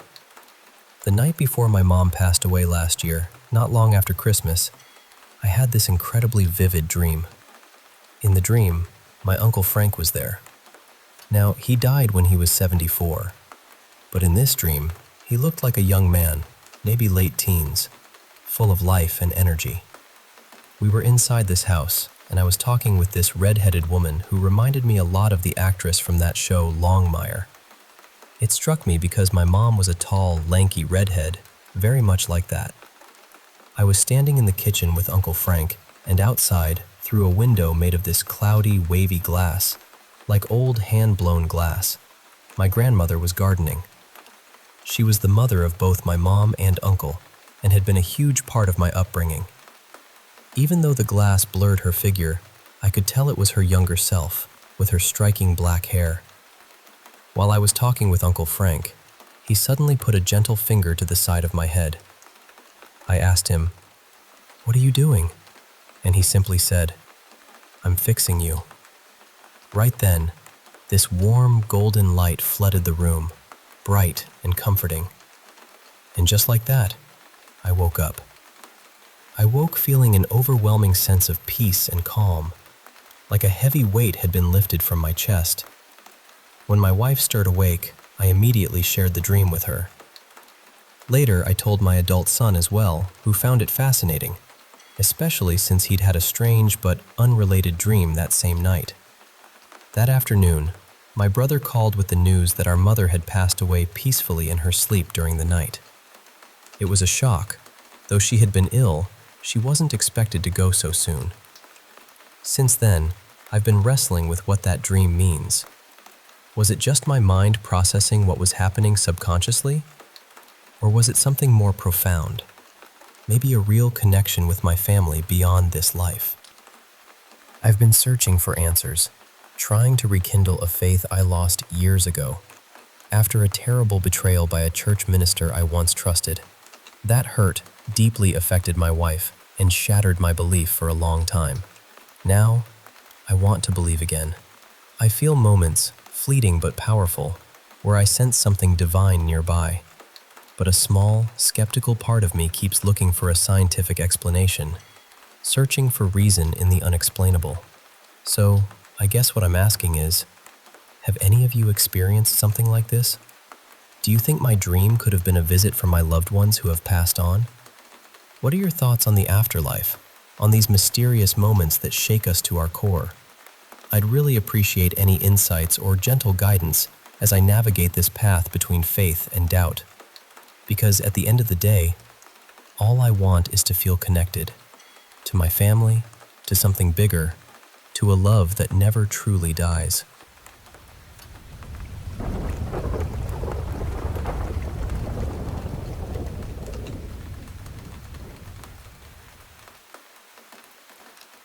You know, I've always felt a little different from everyone else. It's like there was this invisible barrier between me and the world, a barrier I wasn't quite sure how to cross. I grew up on the fringes of St. Gall, Minnesota, with my grandparents. If you asked anyone, they'd probably label them as old-school hippies, but honestly, they were emotionally distant, like shadows of people who held grudges I could never fully understand. They weren't close to my mother, and from the way they treated me, it was clear they weren't thrilled she had me. Most of the warmth I received came from the small, tight-knit community of St. Gall, a collection of outsiders who looked out for each other in their own way. My mom? I never really knew her. She's been behind bars for as long as I can remember. Life sentence, I think. No one ever told me exactly why, but with my father gone, I pieced together my own theories. Still, they were never a part of my life, and honestly, I stopped wondering about them a long time ago. But this story I'm about to share is different. It's one of my deepest, most private struggles, something that's shaped me far more than I realized until recently. You see, I've always had this strange condition my grandparents warned me about. They said I had some sort of skin disease, something contagious, something that could jump from me to others if I wasn't careful. They threw around fancy Latin names and showed me doctor's notes, but even as a kid, I had my doubts. By the time I was 7, I knew it was nonsense, but that didn't change how I was treated. I had to keep my distance from people. No hugs, no kisses, just gloved handshakes when I did something right. And if I messed up, the basement was my punishment. A dark, silent room with no books, no distractions, just me and my swirling anxieties. The silence there was deafening. It pressed against my ears like a slow, suffocating wave. School was never traditional for me. I was homeschooled, mostly by my grandparents, who drilled me on facts and figures, especially European history. I surprised them with how much I absorbed, not just answers, but connections, patterns, and ideas that went beyond the textbooks. They called me a smart kid, but I never felt it. To me, I was just someone who saw and remembered things. If that was intelligence, well, it didn't feel like much. Eventually, the people in St. Gall started coming to me with questions. I found myself learning languages, fluent Spanish from watching Telemundo late at night, German from old World War II documentaries. By the time I was a teenager, I spoke 8 languages fluently. But intelligence, as I learned, wasn't just a gift. It was a curse. The constant self-doubt, the fear of being wrong, the endless questioning. It wore me down. I felt like I was walking on a tightrope, always balancing between knowledge and uncertainty. Because of that, I withdrew even more. I was terrified of leading others astray, afraid that one wrong word could cause harm. So I focused inward, retreating from the world around me. But then, there was nature. It was nature that gave me a reprieve, a chance to breathe and connect without all the noise of human expectations. It started one early May morning. The air was cool and thick with dew, the kind that clings to your eyelashes and makes the world shimmer softly. I was walking around the lake when I heard this terrible, heart-wrenching cry. It was coming from the Toussaint couple's farm. They'd set up traps to protect their chickens, and something was caught. I rushed over, heart pounding. At first, I thought it was a dog, but the paws didn't match. As I drew closer, I saw it. A baby black bear, scared and screaming. Its mother was nowhere in sight. I felt this surge of helplessness, but as I reached out and touched its forehead, something strange happened. The screaming stopped instantly. The bear looked up at me with these big, dark, bewildered eyes, and in that moment, I felt a connection, a silent understanding. It knew I meant no harm. It was just terrified and hurting. "I'll help you," I whispered softly, stroking its fur. I made a mental checklist. Bandages, antiseptic, maybe a splint. I needed to figure out if the leg was broken or just sprained. The bear was limping badly, and there was a deep gash. I couldn't bring it back to the house. That would only scare it more and possibly keep the mother away. So I stayed with it, cleaning the wound, whispering comforts, practicing my Mandarin to keep it calm. The bear seemed to listen, leaning against me as if we shared a secret. I named him Wojtek, after the famous bear that served with the Polish army in World War II. For 4 days, I cared for Wojtek. Each night, I'd tuck him in beside a large rock to protect him from predators. Each morning, I'd sneak eggs, toast, and bacon from my dinner to feed him. My grandparents remained oblivious, letting me have my solitude in my room.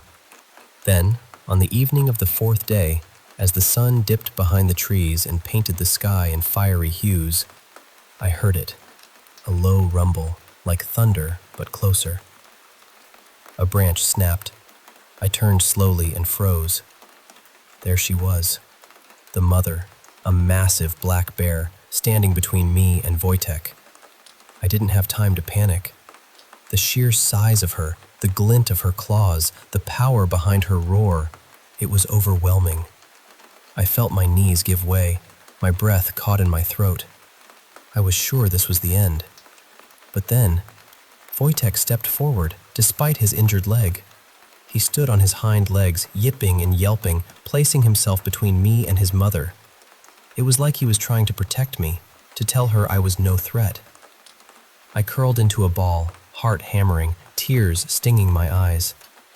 The forest fell eerily silent, the kind of silence that presses heavy before a storm. Then, slowly, the mother bear backed away, led by Wojtek, who limped but stayed firm. They disappeared into the woods, leaving me trembling, but alive. I don't speak bear, but I know Wojtek saved my life that day. And from then on, I found solace in animals. They don't ask questions, don't judge, and their gratitude is simple and pure. I started spending more time downtown, volunteering at the animal shelter and veterinary clinic. I told my grandparents I was at the library. It was half true since I borrowed every book I could find on animal anatomy. The dogs at the shelter, once barking and growling, would fall silent the moment I entered. Their eyes would lock onto mine, curious and hopeful. When I was 16, my grandparents passed away within months of each other. I inherited their estate, sold the house, and moved into a modest apartment downtown. Though unlicensed, I became a go-to for local farmers needing help with their cows and goats. They affectionately called me Doc Charming, a nickname that still makes me smile. I used the inheritance to fund my veterinary degree at MSU, finishing ahead of schedule. The studies were easier than I expected, and slowly, I realized much of my fear was self-imposed. Yet, I remained distant from people, shy and unsure, with only a handful of acquaintances. At 20, I decided to face my fears head-on. I knew the skin disease was a lie, but the feeling of being a freak lingered. Conversations were exhausting. I wanted to correct everyone, but I held back, sticking to safe, subjective topics like music and movies. Then came Veronica. We met at an after-work gathering from the clinic. I was shy, inexperienced, and uncertain, but she took a genuine interest in me, fascinated by my trivia-filled mind. She called it a flower bed of knowledge, a bouquet of random facts. Our first meeting was awkward, but our next few dates were magical. We took long walks, and she asked all sorts of questions. "You could be a rocket scientist," she said with a smile, "but you can't pick up sarcasm for the life of you." She broke me out of my shell, the warm, understanding spark I needed. She patiently explained social cues I'd missed. With her, I found my voice, and soon, I could hold my own in conversations with her friends. It's been a journey, a slow unraveling of fear and isolation. But I've learned that connection, whether with a scared baby bear or a kind person like Veronica, is what truly heals the mind. And maybe, just maybe, my mind isn't so contagious after all. It just needed the right company to bloom.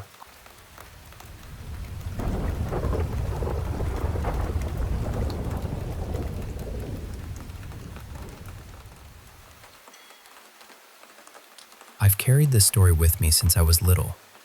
From the time I was about 6 years old, I remember people saying our house had something in it. Not always in a dramatic way. It was more like a quiet thing everyone knew, but didn't always talk about too loudly. When I was around 8, I saw a woman walking inside the house of my grandmother's sister. Her house was right beside ours, so it was a place I knew well. But that woman didn't feel familiar. I remember just staring, trying to understand what I was seeing, and even now, I can still picture it. Around that same time, my aunt was pregnant, and at night, we would hear these strange sounds outside. People in our town said they were witches. In our rural place, stories like that were not treated like fairy tales. People believed those witches preyed on babies and unborn children, so when we heard those sounds, there was real fear in the house.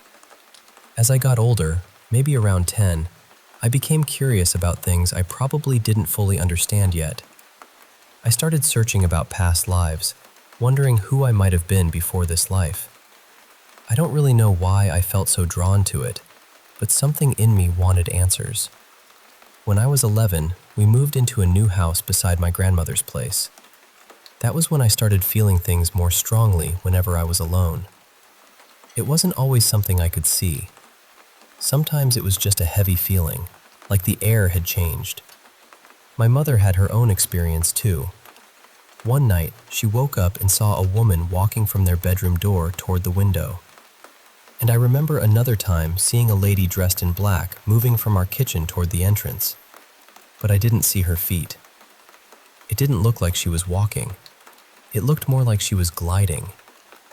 When I was 13, I started having this strong feeling about the year 2025. I kept thinking, something is connected to that year. I didn't know what it meant. I just felt it. Then in February of 2025, my grandfather passed away. 15 days before he died, a memory appeared on my Facebook story. It was a photo of me with him. That account had been active for years, and I had memories turned on before, but I had never seen that particular reminder come up like that. On the morning he died, I woke up around 4 feeling uneasy. The night before, the dogs outside had been barking loudly. Our bedroom also had this strange smell, even though I had just cleaned it. I couldn't explain it. Something felt wrong. Then around 8 in the morning, I got the news. I broke down. After he passed, he started appearing in my dreams. Not every night, but almost every month. Sometimes it felt like he was trying to say something. Sometimes he would ask where my grandmother was. There was one dream where I saw him with his mother, my great-grandmother, who lived to be 100, and my infant cousin was there too. After that dream, I didn't see them again for a while. Then this May, I dreamed of my grandfather again. Before the dream, I had been sleeping close to the wall, near an electric socket. In the dream, it felt like I was about to hit my head. I woke up suddenly and moved. When I went back to sleep, he appeared again. It felt like he was the one who woke me. I asked him why, but he never answered. Now I have another strong feeling, this time connected to the year 2045. I don't know what it means. Part of me worries it could be about my death or an accident, but I also know feelings can be hard to understand when they come so strongly. What I do know is that my intuition has always been powerful. When I have choices to make, I often feel which one is wrong, and that feeling pushes me toward the other choice.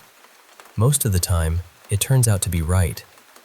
Later, I learned that both sides of my family, from my grandparents and beyond, believed in these things too. So maybe it was always around us. Maybe I was just the one who noticed it more. I've also seen shadows that people in our place would call duendes. And once, when I was young, I heard a man yelling, but when I looked, there was no one there. We were staying near a house people said was haunted by a man. I don't share this because I expect everyone to believe me. I share it because these things stayed with me. They shape the way I understand my dreams, my instincts, my family, and the strange, quiet moments when you feel something is there, even if you can't prove it.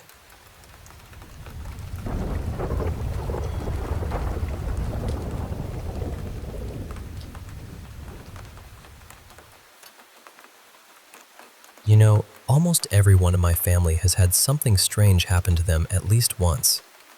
I don't mean little goosebumps or shadows in the corner of your eye. I mean things that left people shaken for years. Some of those stories are mild enough that you could call them dreams or stress or imagination. But others were serious, dangerous even. For the longest time, nobody really understood why it kept happening to us. My great-grandmother passed away around 8 years ago. She was nearly 100 by then, and her memory had faded badly. Most days, she didn't recognize anyone except the woman who looked after her, a distant relative who stayed with her almost constantly. A few months before she died, some of us went to visit her. My parents, a few uncles and aunts, and a bunch of cousins. I still remember walking into that room and seeing her lying on this wide wooden bed, so small under the blanket, just staring at the ceiling like she was watching something the rest of us couldn't see. My uncle sat beside her and tried talking to her. He reminded her of old family gatherings, of how everyone used to praise her cooking, of the sweets she made during festivals. She barely reacted. She didn't speak much that day at all. But that night, after dinner, my cousins and I were sitting in her room talking quietly. Out of nowhere, she turned her head and looked straight at me. And she said, "Shahjahan, why aren't you wearing the tabiz I gave you?" Shahjahan was my grandfather, her eldest son. I told her gently that I wasn't him. I said I was her great-grandson. She stared at me for a long moment, almost like she heard me but didn't accept it. Then she called me Shah Jahan again and asked where my amulet was. I laughed a little and told her I didn't need one. That was the first time her face changed. She looked offended, hurt even.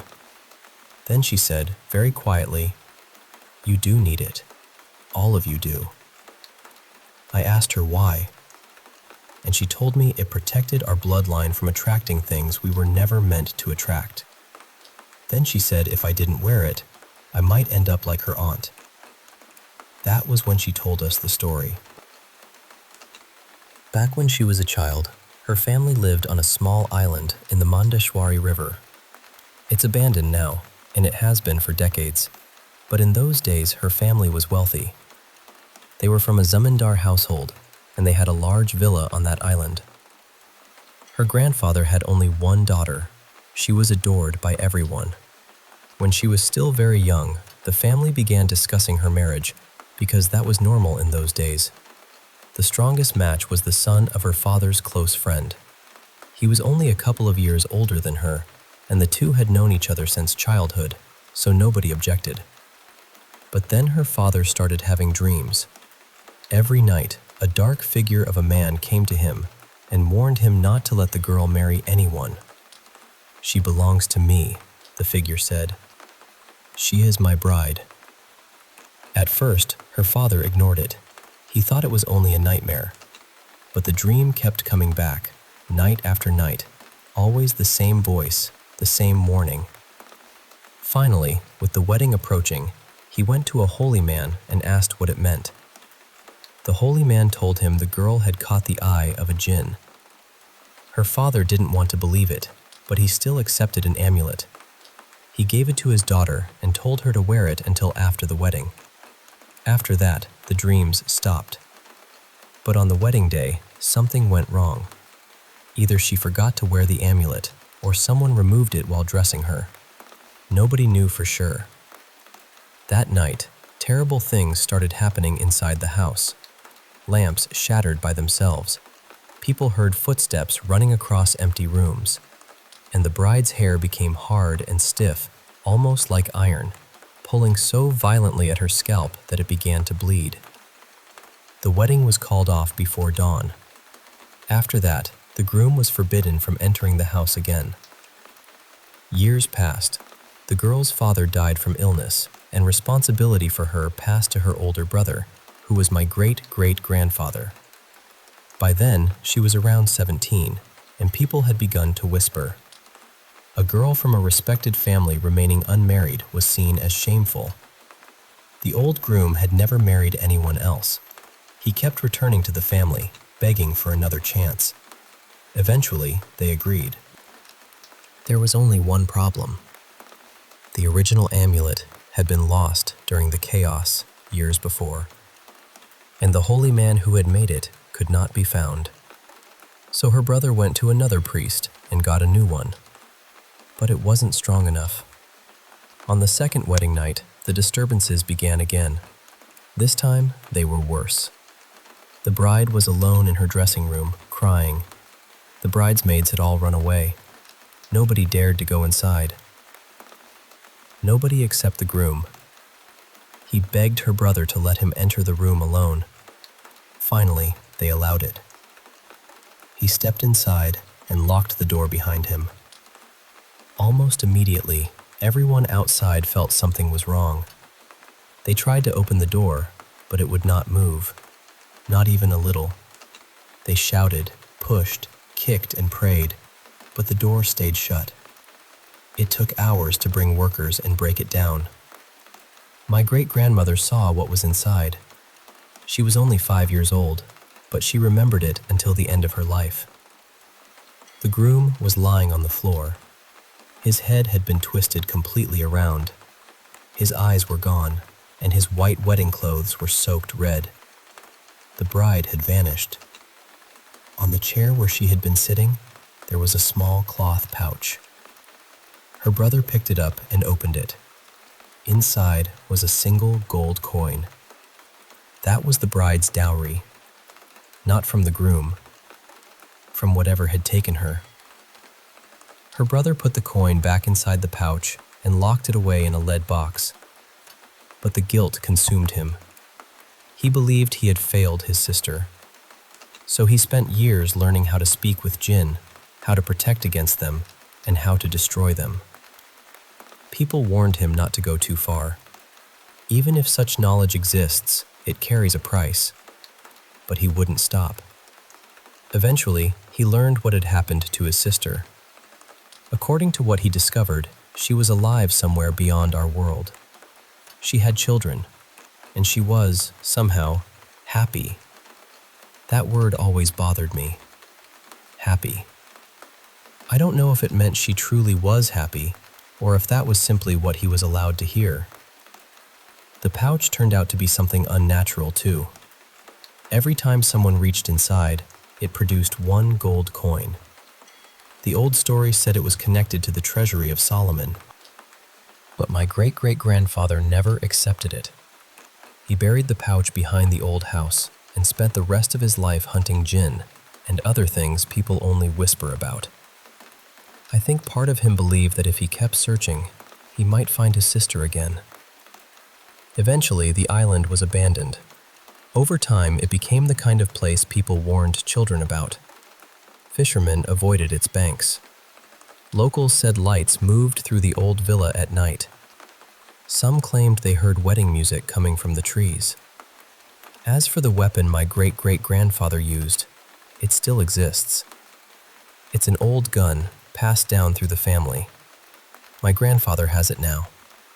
There are only 4 usable bullets left, and every year there's some issue with the license, which is why none of his children have taken it. Technically, I'm next in line for it. I used to think that was funny. Then, about a month ago, a few of my cousins and I went to that island to see whether the stories were true. And I'll just say this. One of us nearly died. The police got involved. And now the island is completely off limits to ordinary people. So when my great-grandmother asked me where my amulet was, I don't think she was confused. I think, for one clear moment, she remembered exactly what our family had been trying to forget.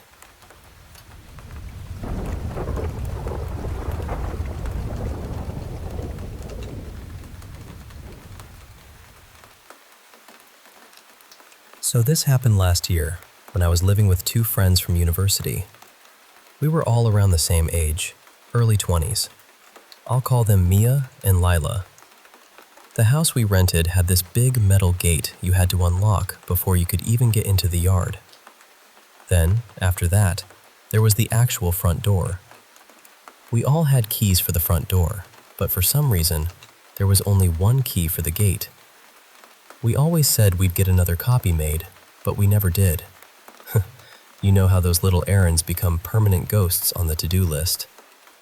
So whoever finished class first would take the gate key for the day. That afternoon, Mia had it because her lectures ended earlier than ours. Lila and I got back at the same time, and we both just assumed Mia was already inside. She had told us she was going straight home after class. Now, the gate was tall enough that you couldn't really see through it, but sound carried really clearly. We rang the bell a couple of times, and after a moment, we heard the front door open from inside the house. Then we heard Mia's voice. Clear as anything, she said, "Hang on, I'm coming." It sounded exactly like her. Not just a similar voice. It had her tone, her little rushed way of speaking, everything. Then we heard footsteps, like someone moving around inside with shoes on. So Lila and I just stood there, waiting. But nobody came. We rang again. Waited again. Still nothing. At first, I was just irritated. It was boiling outside, we were tired, and I remember thinking, why is she taking so long? I kept pressing the bell and knocking on the gate, but there was no answer at all. Eventually, we called Mia. She picked up, and immediately I could tell she wasn't in the house. There was traffic noise behind her. I said, "Can you please open the gate?" And she sounded confused. She said, "I'm not home. I went out to grab food. I'm walking back now." I looked at Lila, and she was already staring at me. My stomach just dropped. I asked her, "You heard that too, right?" And she nodded. She looked genuinely scared and said, "Yes, I heard her." There was no one else living with us. No visitors, no spare roommate. And it wasn't some vague sound that we convinced ourselves was Mia. It was her voice, from inside the house, telling us she was coming. I don't live there anymore, thankfully. But while we were there, strange noises were pretty common, especially when one of us was home alone. Doors shifting, footsteps, little sounds from rooms that should have been empty. But that day at the gate was different. That was the moment the house stopped feeling like a weird old rental and started feeling like something in there knew us well enough to pretend.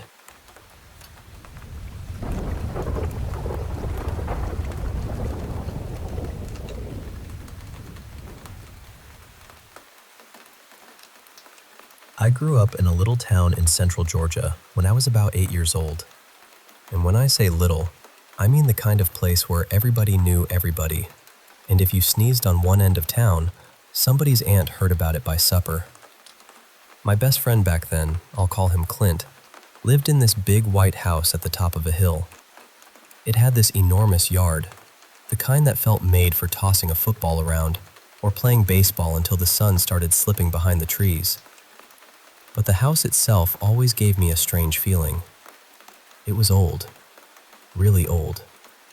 People around town said it had been used as a hospital during the Civil War, and even as a kid, I understood what that probably meant. A house like that had seen things. Heavy things. Some afternoons, Clint and I would ride the bus back to his place, and I'd hang out there until my parents got off work. My house was only a short walk down the road, and my mom worked nearby, so nobody thought much of it. That was just how things were in a tiny southern town. One day, we got to his house like usual. Clint had his own key, so he unlocked the front door.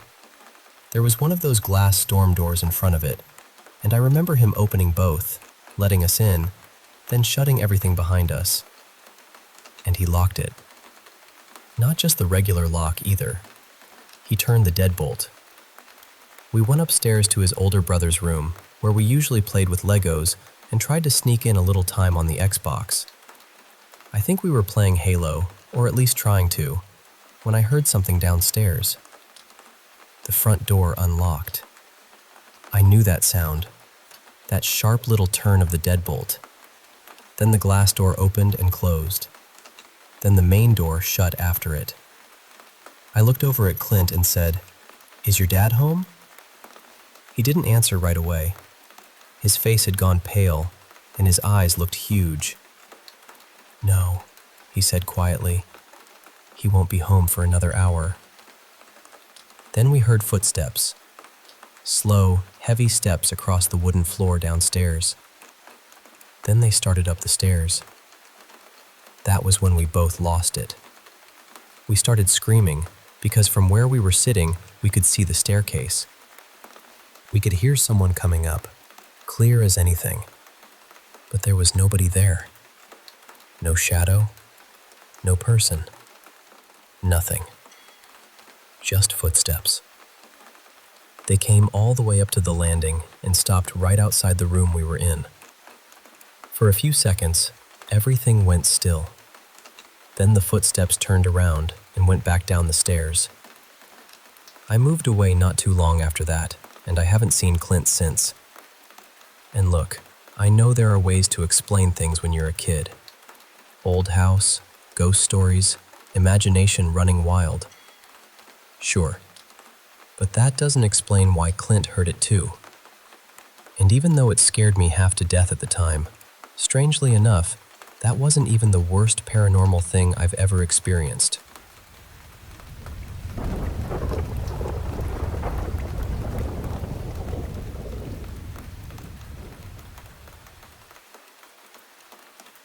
Before I get into everything, I should probably explain that we moved into this old house back in October. It's about 100 years old, so, as you can imagine, it creaks constantly. At first, I honestly thought we were hearing someone taking random steps upstairs when nobody was up there. Then one night, I was showering in the upstairs bathroom, and I realized the sound was actually coming from the chimney. Bricks, or maybe pieces of the flue, were shifting and falling down inside it, which is comforting in one way and financially terrifying in another. I do not even want to think about what that's going to cost. I did try to be reasonable about all of this.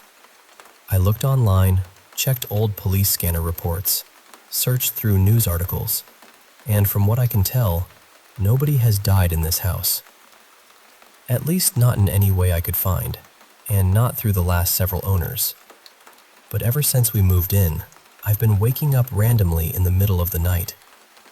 That never really happened when I lived with my parents, and it didn't happen much in my old apartment either. Sure, sometimes I'd wake up because I had to pee, or because I needed to shift around from pain since I have chronic health issues. But this is different. Now, a couple times a week, I'll wake up at midnight, or sometimes exactly 3:33 in the morning. I'm not in pain. I don't have to use the bathroom. I'm just suddenly awake, like something pulled me out of sleep. This is also my first time living in a house with gas, so even though I've had a ghost-related experience before, I really am trying to think logically. We have carbon monoxide detectors all over the house. I test them often. There is a very slight gas leak from an old, rusty pipe in the basement, but when I bring the detector right up to it, it doesn't pick anything up because it's apparently that faint. We were told we could either replace the pipe or putty it for now, so that's something we're handling. But I really don't think carbon monoxide poisoning is what's happening. My kids, my fiancé, and I aren't having unusual health issues or memory problems. 3 of us have ADHD, so believe me, I would notice if things were suddenly worse than normal. And honestly, this mostly seems to happen to me. My fiancé has had a few moments where he randomly felt creeped out, but nothing like what I've been experiencing. Lately, it happens when I'm right on the edge of sleep. I'll be almost fully asleep, barely conscious, and then suddenly I'll hear muffled talking, or creaking that doesn't sound like a small animal and doesn't sound like my kids. Last night was the worst one. I woke up at 3:33 in the morning, confused and not sure why. I stayed awake for maybe an hour, just lying there, trying to calm down. Eventually, I finally started drifting off again. I was right at that point where you're almost gone, almost asleep, and then I heard 3 loud knocks upstairs. Clear, heavy knocks. Right after that, I heard this loud creaking sound, almost like someone was shifting their weight back and forth on the creaky steps upstairs. A couple minutes later, I felt pressure on my chest. At first, it felt almost like a cat had jumped up and settled on me, except we don't have any pets. I was too scared to look, so I slipped my hand under the blanket to feel what it was. And what I felt didn't feel like a cat. It felt like a hand bigger than mine. My fiancé was asleep beside me, facing the other direction, and this pressure felt like it was coming from above me, like someone was standing over me and reaching down. I don't know what to do with that. I really want to believe this house is not haunted because ghosts absolutely terrify me. I love horror movies, but ghost stuff gets under my skin in a way nothing else does. I'm the kind of person who can watch one ghost movie and then feel on edge for a month afterward. When we moved in, I saged the house. I make simmer pots sometimes. I burn protection candles every now and then. I've tried to make the house feel safe and peaceful, but now I feel like I need to do something different. The only other time I experienced something this creepy was when I was a child. And even then, whatever presence I felt never touched me. This time, it did.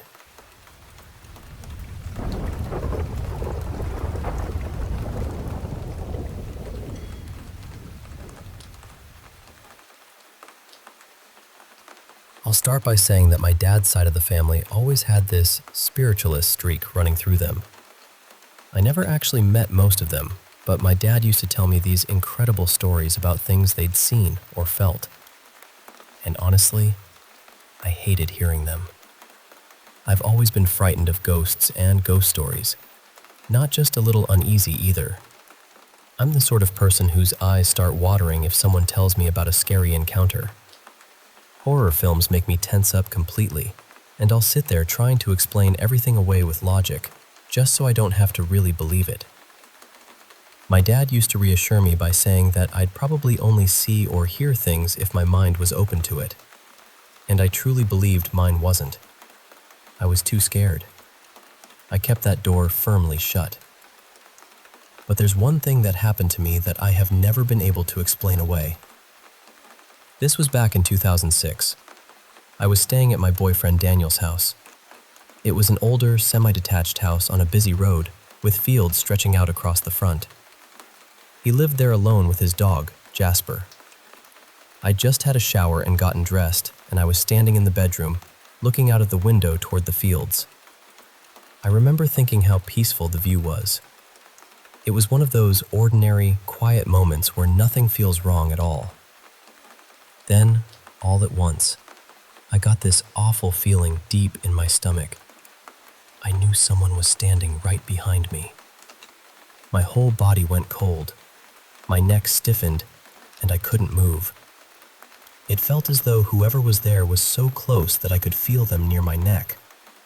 Not touching me exactly, but close enough that I could sense their breath.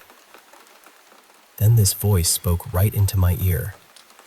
It was male, deep, rough, and gravelly, almost hoarse. And it said, "Look at you. Look at you." The second I was able to move, I ran. I flew out of that room, down the stairs, and straight out the back door. Daniel was in the garden throwing a ball for Jasper. He looked completely startled when he saw me because I was hysterical. I could barely get the words out. What made it worse was that he said Jasper had suddenly stopped playing at almost the exact same moment. He'd just frozen and started staring up at the back of the house. The strange thing is, what happened to me had been at the front of the house. After that, I didn't want to stay there again. I had never felt anything in that house before, not once, but from then on, I was always on edge.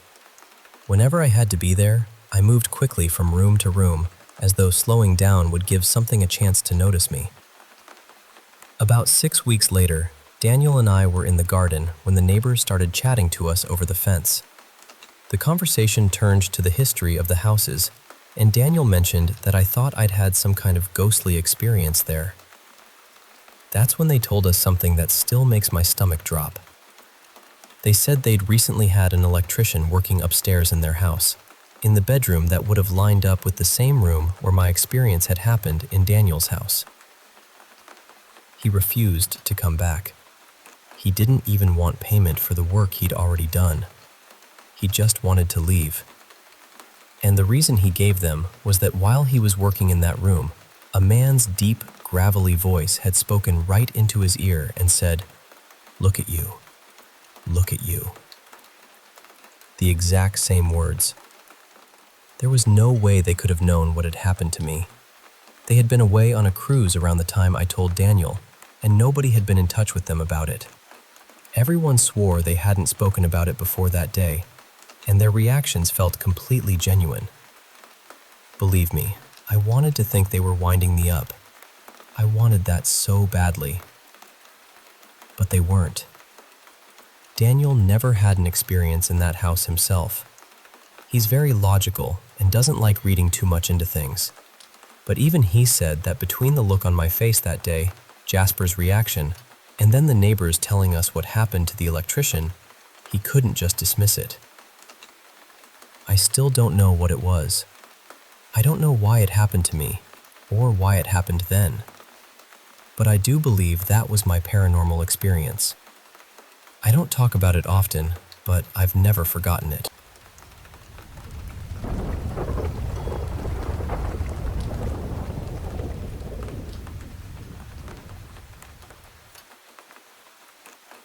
I've had strange things happen before, things I could usually brush off or at least try to explain away.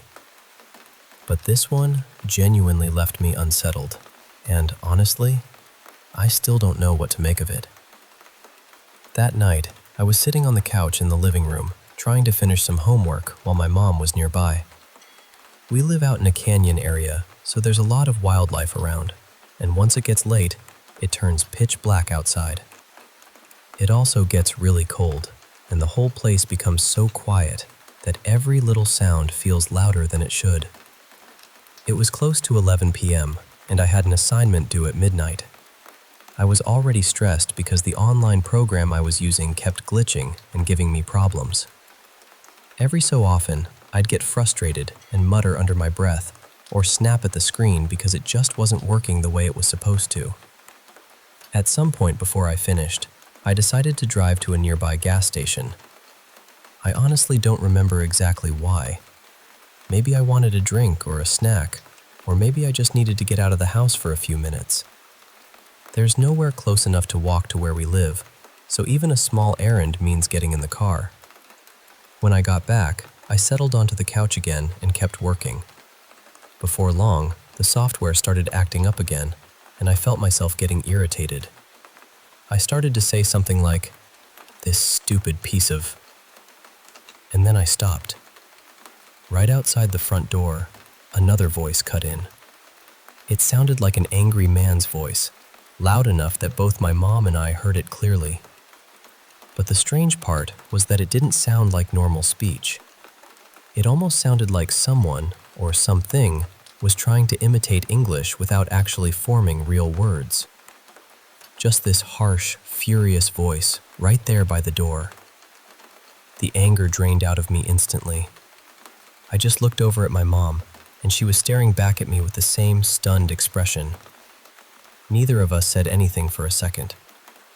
Then she told me she had heard the exact same voice earlier, while I was gone at the gas station. That made the whole thing even stranger. I asked her if she had been able to make out any words either time, and she said no. She said it sounded angry both times, but there were no clear words, no sentence, nothing that made sense. The part I still can't get past is that we have a Ring camera right at the front door. If someone had walked up, stood there, or moved around outside, it should have picked them up. But it never activated. Not when my mom heard the voice earlier, and not when we both heard it later. There was no motion alert, no recording, nothing. After that, the rest of the night was completely normal. Nothing else happened, and nothing like it has happened since. But I keep thinking about it because it sounded so close and so human, while somehow not human at all. And I still can't explain what was standing or speaking right outside our door.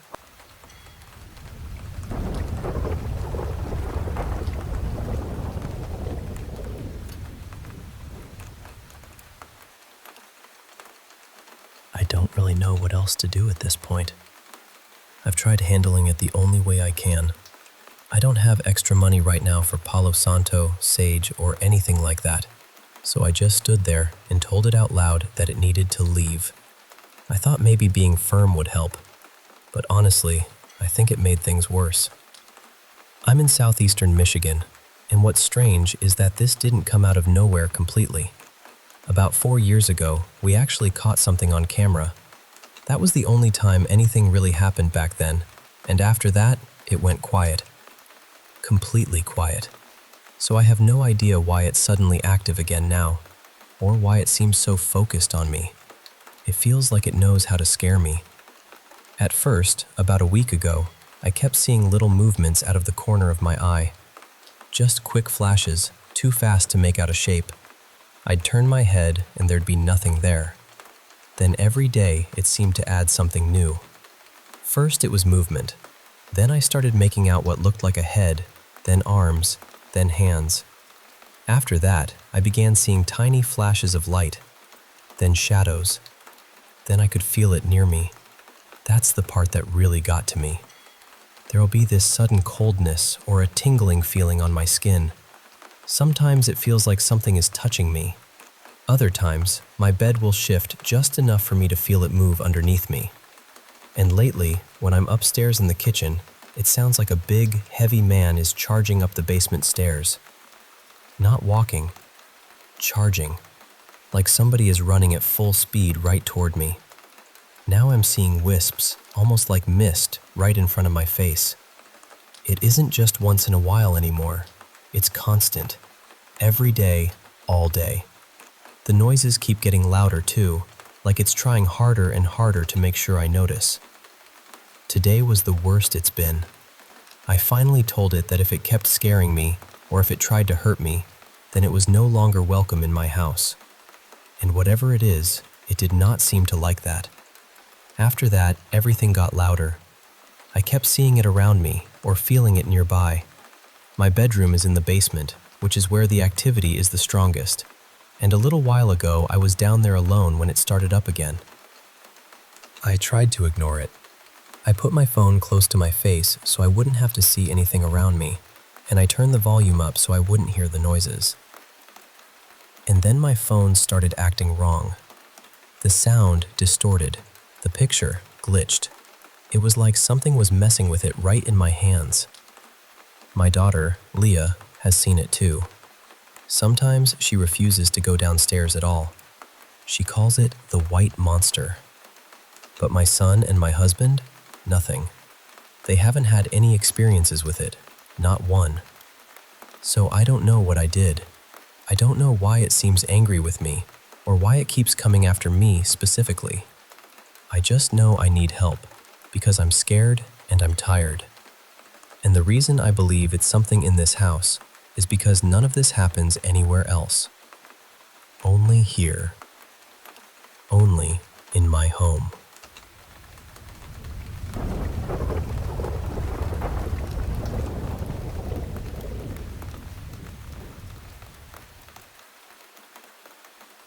There's something in my bedroom, and I don't know how else to say it except that it doesn't feel kind. At first, I honestly thought it was one of my cats. My cats come into my room almost every night. I can feel them jump up onto the bed, move around a little, groom themselves, and then settle somewhere near my feet. They're quiet little creatures, and they seem to like being unnoticed. The moment I make it clear that I know they're there, they usually disappear or tuck themselves behind the blankets. But this is different. There's something else in the room with me. Something that tries to act like a cat, but it isn't one. I think it's been around for close to 2 years now. I can't really see it the way I see my cats, but I can hear it purring, and the feeling I get from it is wrong, heavy, unwelcome. I have this awful suspicion that it's connected to a man who hurt me in the past. It likes to touch my foot, especially when I'm trying to sleep. At first, I tried to ignore it, hoping that would make it stop. But lately, it has become more forceful. One night, it shoved my leg down against the bed so hard that it startled me awake. I got angry. I called on Jesus for protection, and that was when it showed itself. What I saw was a dark shadow, just the head and upper body, hovering above me. It also does this strange thing where it makes my body vibrate. I know that sounds bizarre, but that's the closest way I can describe it. The vibration goes through me, and after a while it makes me feel sick. It wears me down. It's not just frightening, it's exhausting. I've seen it watching me too. At one point it appeared like a tiny man.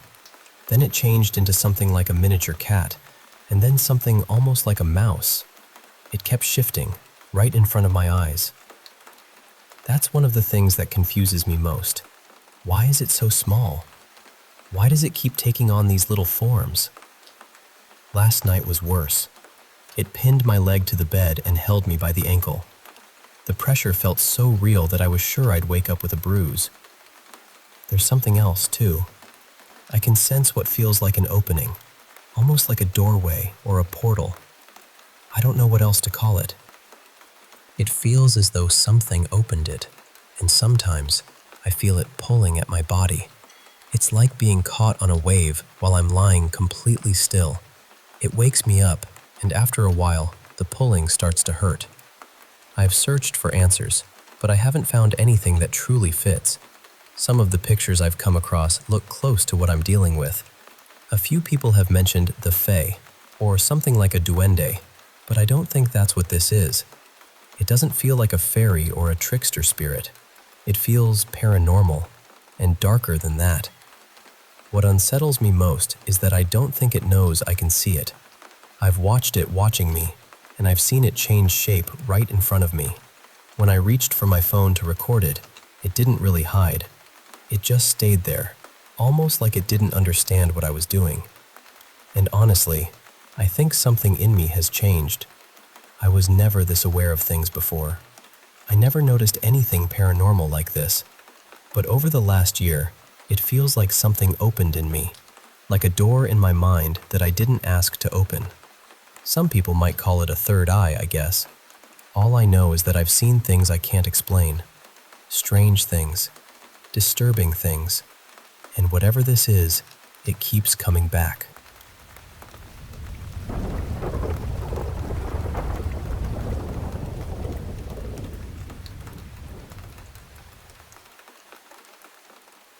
I still think about this sometimes, honestly.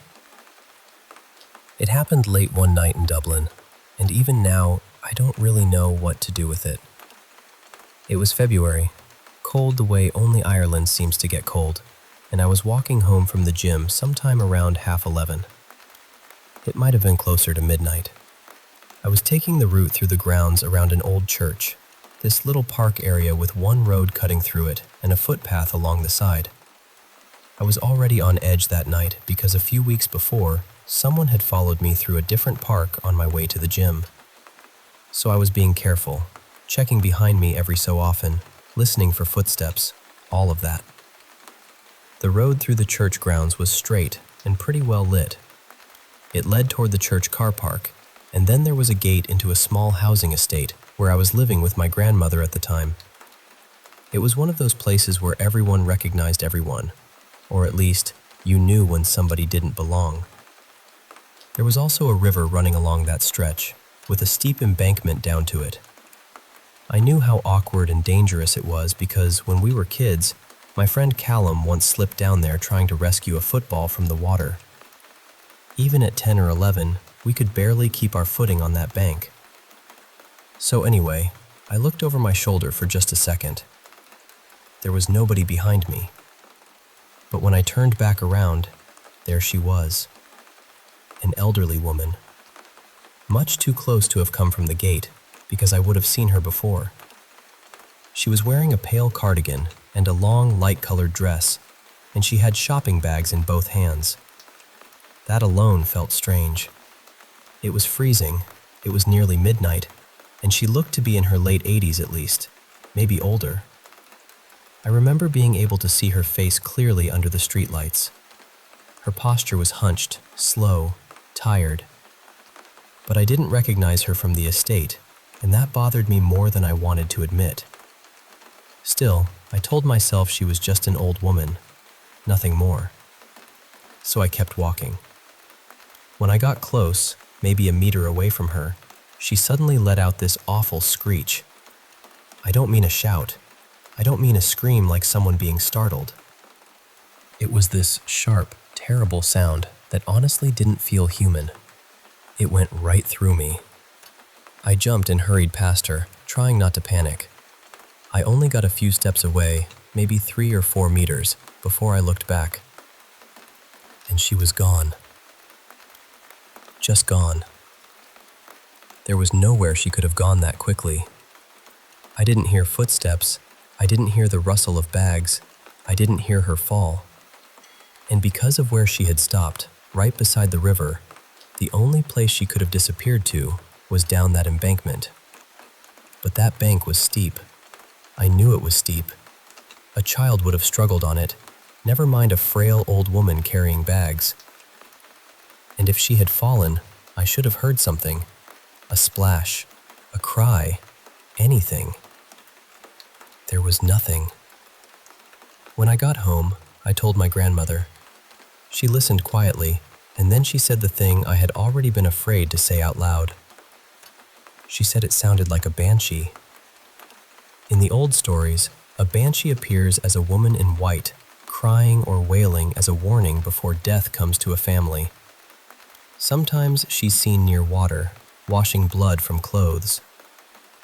And I know how that sounds. I know there are probably people who would try to explain it away.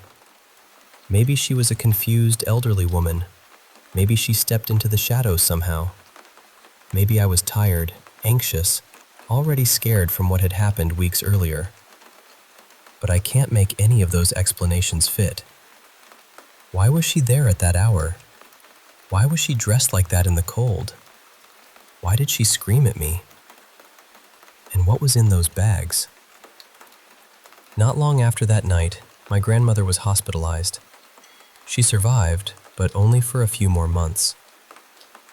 So sometimes I wonder if that woman, whatever she was, had been warning me. I still don't know.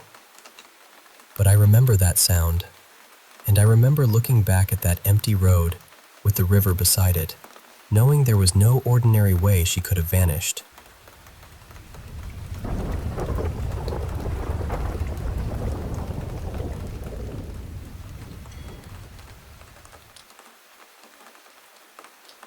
Growing up, I always knew our home felt a little crowded, even when everyone was asleep. The first time I really noticed something, I was about 12. I shared a room with my older brother, and my eldest brother was usually away during the weekdays because of national service. His room was this small, storage-like room near the toilet, right beside the kitchen area. One night, around 10, I went to the toilet. The door was open behind me, and I had my back turned when I suddenly felt something press into my back. It felt exactly like a finger. Not just a tap either. It poked me, then slowly dragged downward for about a second. I spun around right away, thinking my brother was hiding nearby and trying to scare me. I checked my eldest brother's room, but nobody was there. So I went back to our room and asked my older brother, "Did you just poke my back?" He looked at me like I was bothering him mid-game and said, "No, I've been playing League." That was when I went to my mom and told her what happened. She didn't look shocked. That made it worse. She just told me, very calmly, "Next time, don't acknowledge it." And that was the day I found out she believed there were two spirits living in our house. A few years later, when I was 15, my family went out for a day trip and I stayed home alone. I did what any teenager would do with an empty house, stayed up until 2 in the morning playing games. Before sleeping, I went to the kitchen area to brush my teeth. The bathroom, toilet, and my eldest brother's room were all around there. Now, our toilet door was an old sliding door, not the smooth kind. You had to use real strength just to shut it properly. While I was brushing my teeth, that door suddenly slammed halfway shut. I jumped backwards so hard I nearly slipped. At first, I tried to blame the wind, because your brain will grab anything normal before accepting something strange. But every window was closed. The main door was closed. The weather was completely still. And that door was so heavy, even a strong breeze would have struggled to move it. I ran back to my room, locked the door, and prayed until I fell asleep. Then, when I was 17, something happened that still bothers me. It was around 8 in the evening. I was lying on my bed texting a friend. My mom was in the bathroom showering, my brother was out running, and my dad was still at work.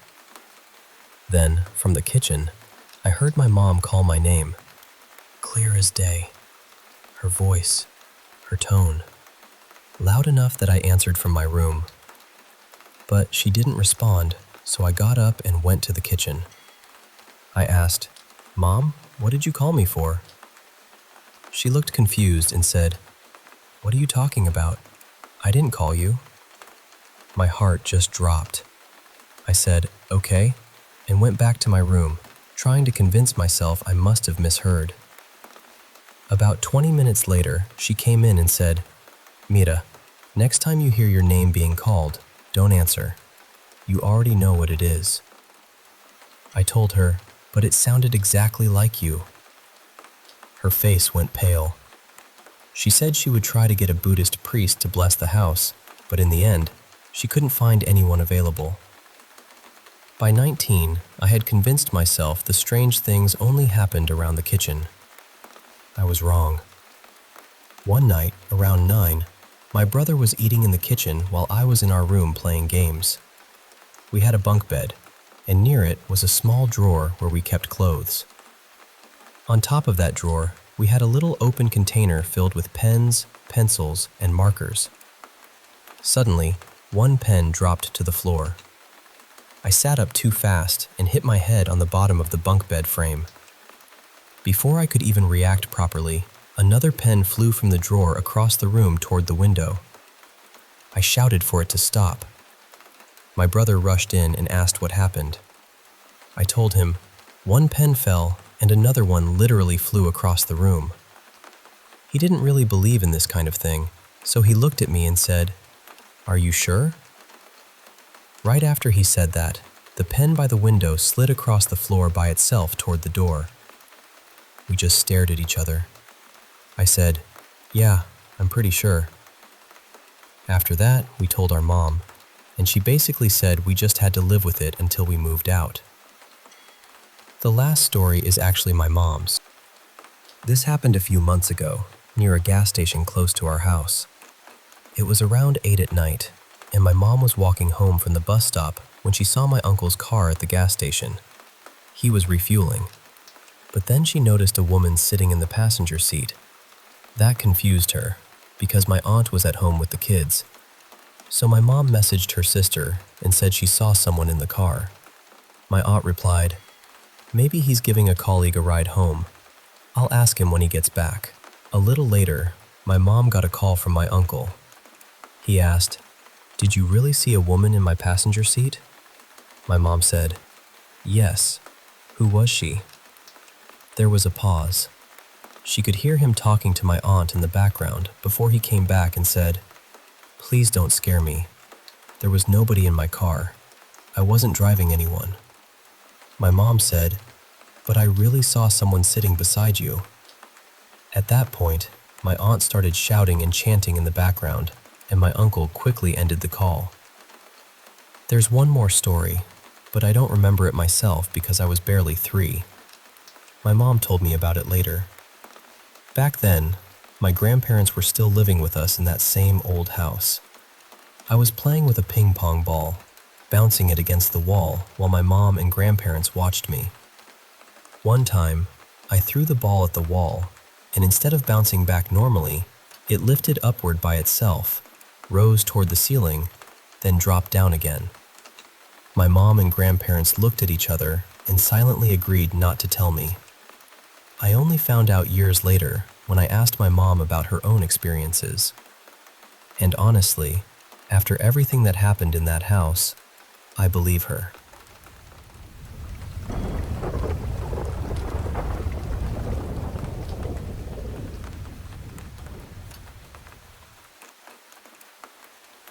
I want to tell you what happened last night, because I still don't fully know how to explain it. Me and a few friends had been out for a while, and by the end of the night, everybody was starving. We finally settled on pizza, ordered some, picked it up, and figured we'd eat somewhere instead of just heading straight home. That's when one of my friends, Kainoa, suggested this park nearby. Now, this park is pretty secluded. At night, there usually isn't anyone there except maybe a few houseless people passing through. It's not the kind of place where you expect to see families or kids after dark. When we got there, the parking area was basically empty, except for what looked like an older couple slowly driving around, maybe looking for their dog or something. The park has 2 playgrounds. One is older and bigger, the one that's been there forever. The other is smaller, newer, and fenced in. We decided to hang out at the smaller one. At first, everything was fine. We were eating, joking around, messing with the playground equipment. My girlfriend was nervous about being there, and honestly, a couple of us were too, but after a little while, she seemed to relax. I even started having fun. I was sitting on this spinning thing, or swinging thing, I don't even know what it's called, and my friends were pushing me around on it. Then we started hearing noises. At first, it was easy to explain away. It could have been wind, or something moving in the trees, or maybe someone somewhere in the distance. But then the sound changed. It started to sound like humming. Then it sounded more like singing. And almost immediately after that, I got this horrible feeling in my stomach. It wasn't just fear. It was this deep, heavy dread, like my body knew something was wrong before my mind could catch up. Kainoa heard it too. He was the one who had wanted to come to the park in the first place, and even he looked uncomfortable. Once he said he could hear the singing, we all pretty much decided it was time to leave. The thing is, we live in Hawaii. Most of us in the group are Hawaiian, born and raised here, and we grew up hearing these stories. So when you hear singing in a dark, empty place where nobody should be singing, you don't just laugh it off. You think about night marchers. In Hawaiian folklore, night marchers are spirits of ancient Hawaiian warriors who are said to walk the islands. The stories say that if you see them, and no one from your family line is among them, they can kill you. Other versions say that if you don't have Hawaiian blood, you're in danger. Either way, it's not something we take lightly. So we left fast. Everyone was shaken up. My friend driving backed out and we started getting away from the park. People in the car were talking about what we heard, trying to make sense of it, but I was still looking out toward the old playground. That's when I saw it. Near the older playground, maybe 10 or 15 yards away from where we had been, I saw a black figure. And I don't mean a person standing in a shadow. I mean I saw a dark figure in a lit-up part of the park. It shouldn't have looked that black. It was moving toward the car while we were already driving away. It didn't feel like, oh, maybe that's just some guy walking over. It felt wrong. I was the only one who saw it, but that wasn't even the worst part. As we kept moving, I looked toward the tree line, where these tall pine trees were, and I swear I saw more of them. Multiple shadow-like figures walking between the trees. After that, everything gets blurry for me. I barely remember the ride home. I know I was freaking out, but it feels like pieces of that drive are missing from my memory. And now, ever since that night, every time I dream, I see the same shadow figure. The one that was walking toward the car. That's what scares me even more, because I don't usually dream, or at least I almost never remember my dreams. But now this thing keeps showing up. My girlfriend has had supernatural experiences for most of her life, and she didn't see what I saw that night. But later, she asked me one very specific question.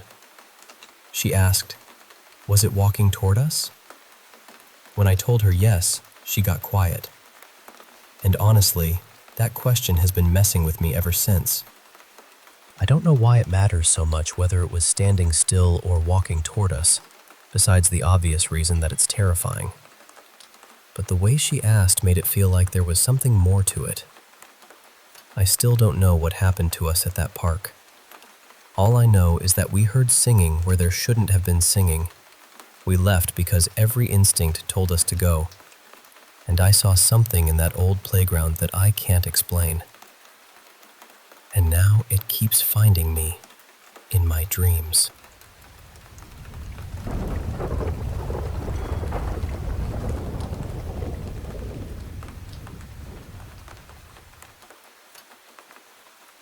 I grew up in a trailer park in South Carolina, not too far from Myrtle Beach.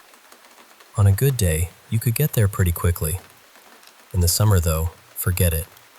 The roads would get packed with tourists, and what should have been a short drive could stretch out forever. I was about 10 years old when this first happened. That night, the house was dark and quiet. My parents had gone next door to spend time at my grandmother's place. A lot of our family lived in the same trailer park, so going from one home to another only took a few seconds. Because of that, it wasn't unusual for me to stay home by myself, especially at night when the adults were hanging out, talking, drinking, and doing their own thing. I remember walking toward the kitchen to get a glass of juice. As I passed by my mother's bedroom, I noticed her door was open. The room was darker than the rest of the trailer. Not pitch black exactly, but dim enough that it made me slow down. At first, I was just going to keep walking. Then I saw something move. I stopped and stared into the room, trying to make sense of what I was seeing. After a moment, I could make out the shape of a person, but there were no features, no face, no clothes, no details at all. It looked like a human figure made entirely out of shadow. And it wasn't standing. It was crawling up the wall behind my mother's bed. The strange thing is, I didn't feel terror. I didn't feel like it hated me or wanted to hurt me. It felt more like it knew I was watching it. For a few seconds, we were just there together in that quiet darkness. Then it disappeared. I didn't scream. I didn't run out of the house. But I did hurry to the kitchen, grab my juice, and go straight to bed. Years passed, and eventually I pushed the whole thing out of my mind. Life moved on. My family ended up leaving South Carolina and moving north to Ohio for personal reasons. And once again, we lived in a trailer park. This trailer was nicer than the one I remembered from when I was little. It had a big yard, and the people who owned it before us, an older couple, had made some additions to it. There was a garage area that had been turned into a back bedroom, and another little room built onto the side of the house. The hallway was laid out pretty simply. My room and my brother's room were along the main stretch. The bathroom was near the end on the left. My sister Lacey had the sunroom as her bedroom. My mother's room was at the very end of the hall. One afternoon after school, I was home alone again. My brother had gone off riding his bike around the trailer park, and I was heading toward my room to grab something. That was when I noticed my mother's door was open. Her room looked darker than it should have. Then I saw movement. I stopped, and that old feeling came back before I even fully understood what I was looking at. I focused on the doorway, and there it was again. The same figure. That same dark human shape with no face, no eyes, no real edges. Just a void in the form of a person. Only this time, it wasn't crawling. It was standing just inside my mother's room, near the head of her bed. Her bed was pushed against the wall in a way that, if her door was open, she could see straight down the hallway. And this thing was facing me. I say it was staring, but I couldn't actually see eyes. There was nothing there to look back at me, and somehow that made it worse. I could still feel it watching me. It was like pressure on my skin, like the air itself had leaned closer. I stood there looking at it, and it stood there looking at me. Again, I didn't feel hatred from it. I didn't get the feeling that it was about to attack me, but I did feel uneasy. Deeply uneasy. It didn't feel safe. It felt aware. We stayed like that for maybe a minute or two. Then, just like before, it disappeared. Ever since then, I've kept my cross on. I only take it off when I shower. Maybe that sounds extreme, but after seeing the same figure twice, years apart, in two different homes, I'd rather be careful. I don't know what it was. A spirit, a shadow figure, something attached to my family, or something else entirely. But I don't want it brushed off as my imagination, because I know what I felt. I felt it watching me. And even though I wasn't exactly afraid, I knew one thing very clearly. Whatever it was, it didn't feel completely harmless.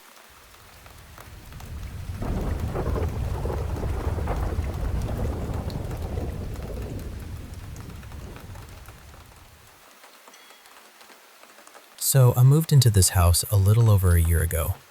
And before I get into what happened last night, I feel like I should explain the smaller things first, because they've kind of been building up in the background. Not long after I settled in, my smart speaker started doing this strange thing where it would randomly play old soul records and soft jazz by itself. It's in my little workroom, and that door is usually closed.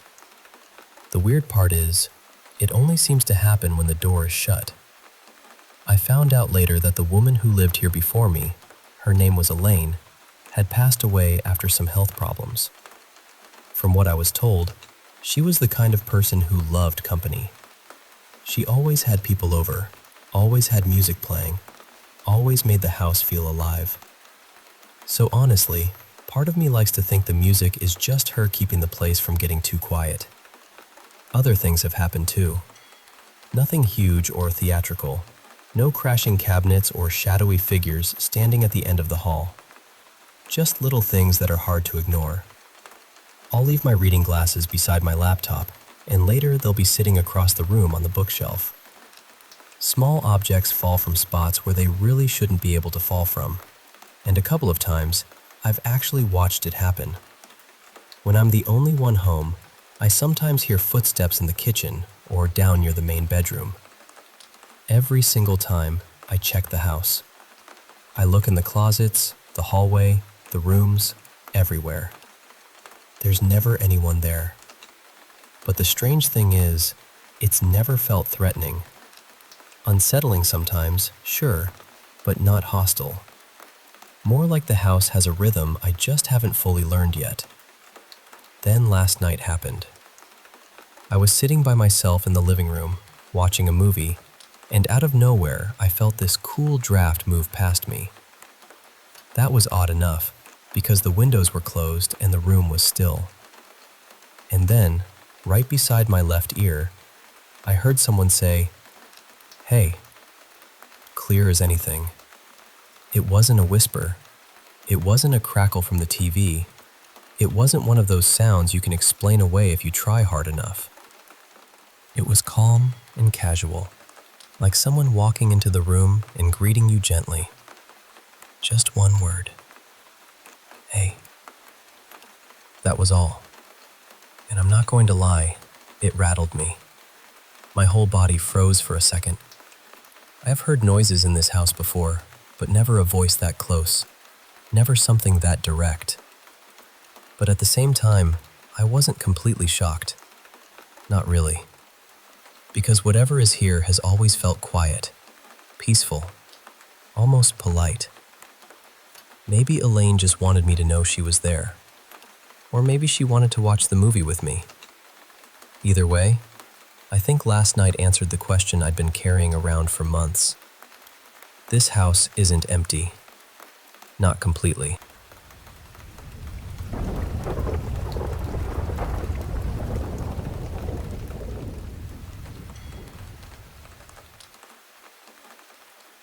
I'll be honest with you.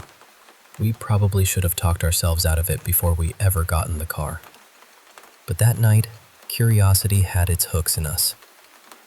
A few of us decided to visit this old cemetery on the edge of town, the kind of place with leaning headstones, weather-worn names, and graves that went back to the 1700s and 1800s.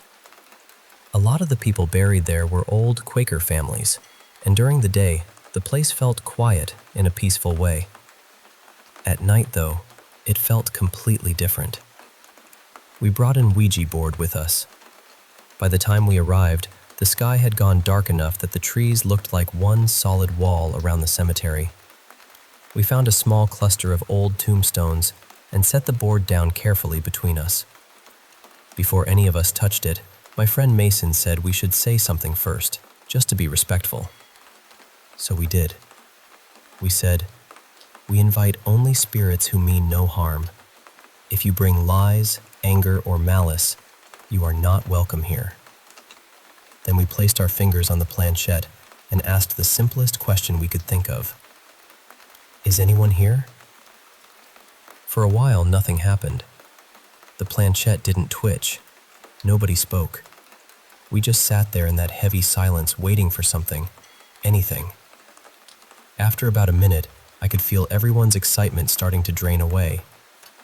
It felt like we had built the whole thing up in our heads, only to sit in the dark with a piece of cardboard.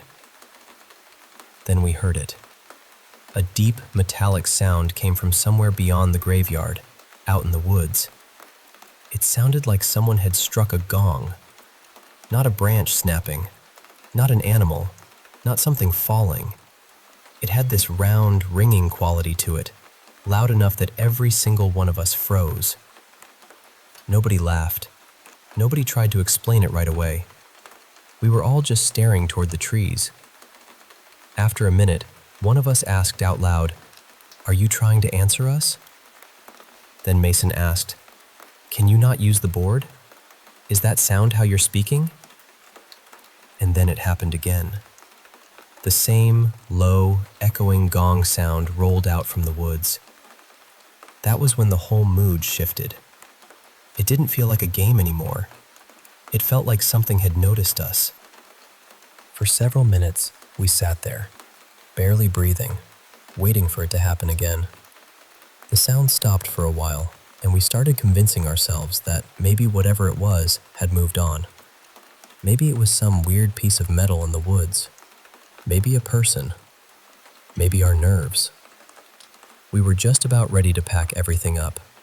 Then the gong sounded again, but this time it was farther away, fainter, and it rang twice.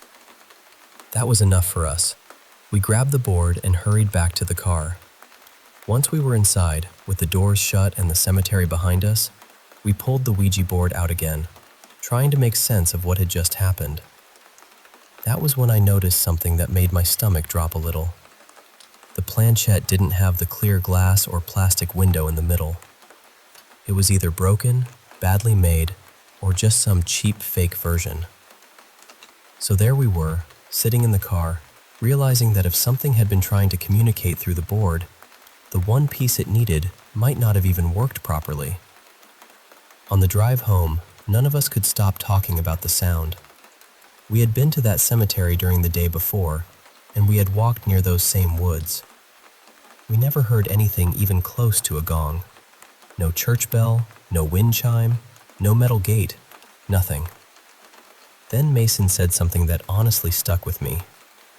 He said maybe we really did invite something in, but because the planchette was broken, it couldn't answer us through the board, so it used the only thing it could. That sound in the woods. And I know how that sounds.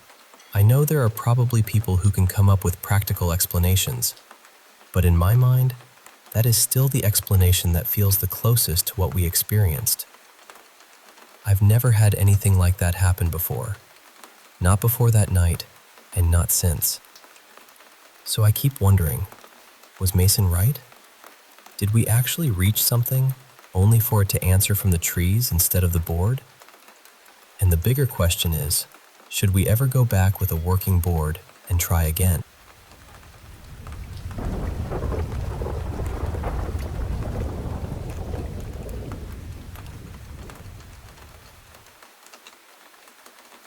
I don't usually talk about this, but it's one of those memories that followed me out of that place and never really let go.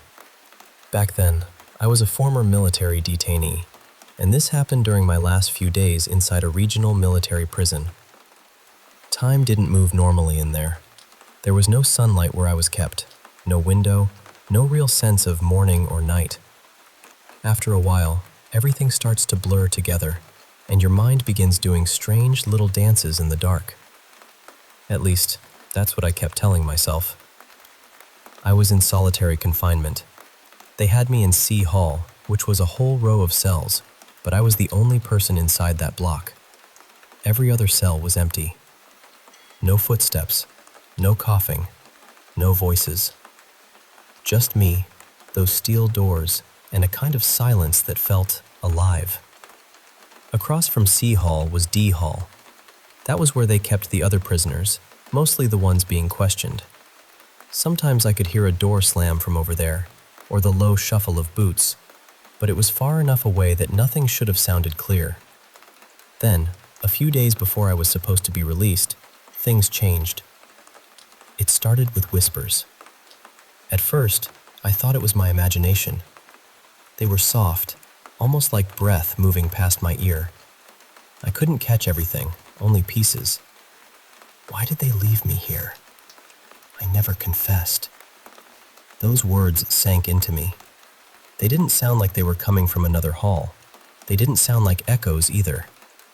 They sounded close, almost personal. like someone was leaning over my shoulder and speaking just for me. I tried to explain it away. I really did. No sleep, no daylight, too much time alone. Solitary can twist your mind into knots. So I told myself that was all it was. Stress, darkness, isolation. That explanation helped for a while, until the banging started. One night, after the guards took me out for a short smoke break, they brought me back to my cell. Same as always, C Hall was empty.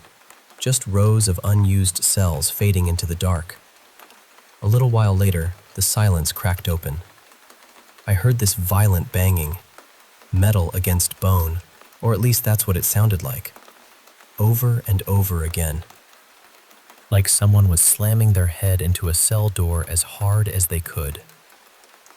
No screaming, no crying, no voice at all. Just that horrible, steady impact. The guard came running back. He thought it was me. I could see it on his face when he opened my cell. He was ready for a fight, ready for blood, ready for whatever mess he thought he was about to find. But I was just sitting there. I told him I hadn't done anything. He didn't believe me at first, so he checked me over. My face, my hands, my forehead. He looked for cuts, bruises, anything that would explain what he'd heard. There was nothing. Not one mark. And that's when his face changed. He stopped accusing me. He stopped asking questions. He just stood there for a second, staring at me like he had walked right up to the edge of something he didn't want to name. Because he had heard it too. And he knew it hadn't come from my cell. After that, the whole place felt different. The guards got quieter, more alert. Sometimes they would pause near the entrance of the hall, like they were listening for something behind the walls. Even the distance between C Hall and D Hall didn't feel real anymore. It felt thin, like whatever was moving through that place didn't care about locks or concrete or steel. That hall didn't feel empty after that. It felt crowded. Maybe it really was my mind breaking under the pressure. Maybe the darkness and the silence had finally gotten to me. I've asked myself that more times than I can count. But then I remember the guard's face. I remember him hearing it too. And I think about places like that. Places where people disappear behind doors. Places where pain gets swallowed by walls. You start wondering how many men passed through those cells. How many never made it back out? How many had something left to say, but nobody was there to hear it? And sometimes, when the night is too quiet, I still think about those whispers. I think maybe some stories don't end when a person dies. Maybe they just keep looking for someone willing to listen.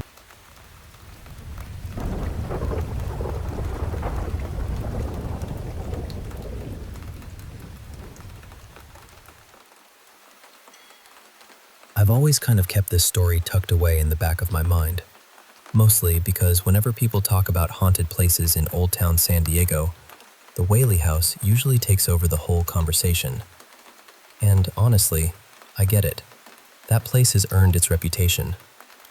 But Old Town itself has a strange feeling to it, especially at night.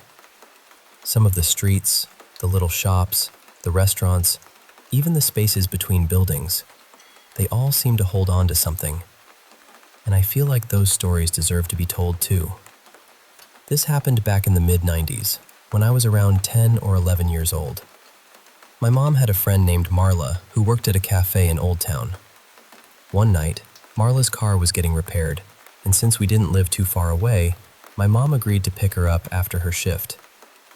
I remember it being late, maybe around 10:30, maybe closer to 11. Time gets a little fuzzy when you're remembering something from childhood, but I know it was dark, and I know Old Town felt very quiet by then. Marla had told my mom before that once she started working nights, the staff had this rule. Nobody left alone after closing. Not the servers, not the cooks, not even the people who had worked there for years. At first, I thought that was kind of dramatic. I was a kid, so I figured adults were just scaring each other or passing around ghost stories to make the night shift more interesting. But when we got there, I noticed right away that nobody was laughing. Marla was standing near the front, waiting for the last couple of kitchen workers to finish closing up. She asked us to wait with her until everyone came out. I remember looking toward the back of the cafe, where the kitchen was, and it just felt heavy somehow. Not scary in a movie way, more like the air had stopped moving. Then, out of nowhere, one of the last cooks came running out from the back. And I mean running. He didn't jog. He didn't walk fast. He came out like something was right behind him. Another employee quickly locked the gate, and I just stood there staring. I hadn't seen anything. Nobody else was back there, at least not that I could tell. So I remember thinking, what is he running from? A few seconds later, we heard this enormous crash from inside the kitchen. It sounded like every pot, pan, tray, and metal rack in the place had been thrown onto the floor at once.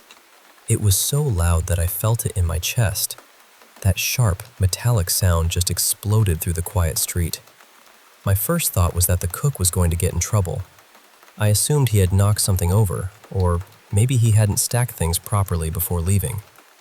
But Marla just looked at us and said, "That happens all the time."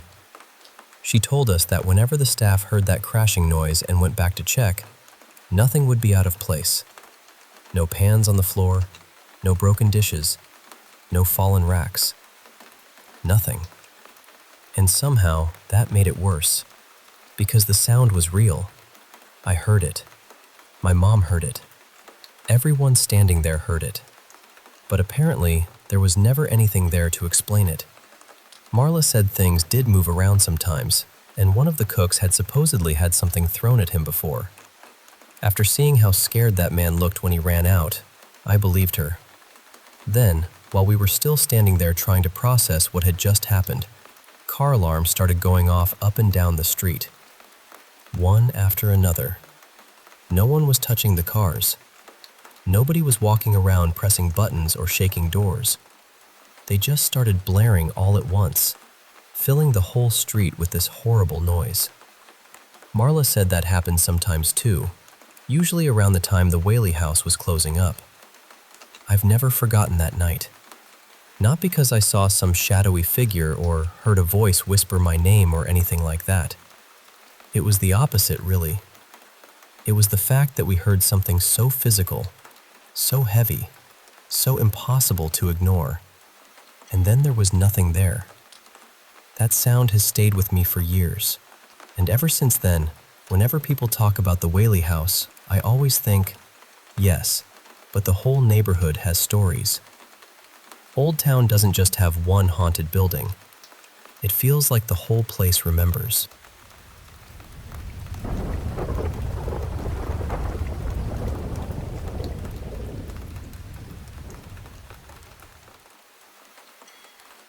This happened a little over half a year ago, and I still think about it more than I probably should.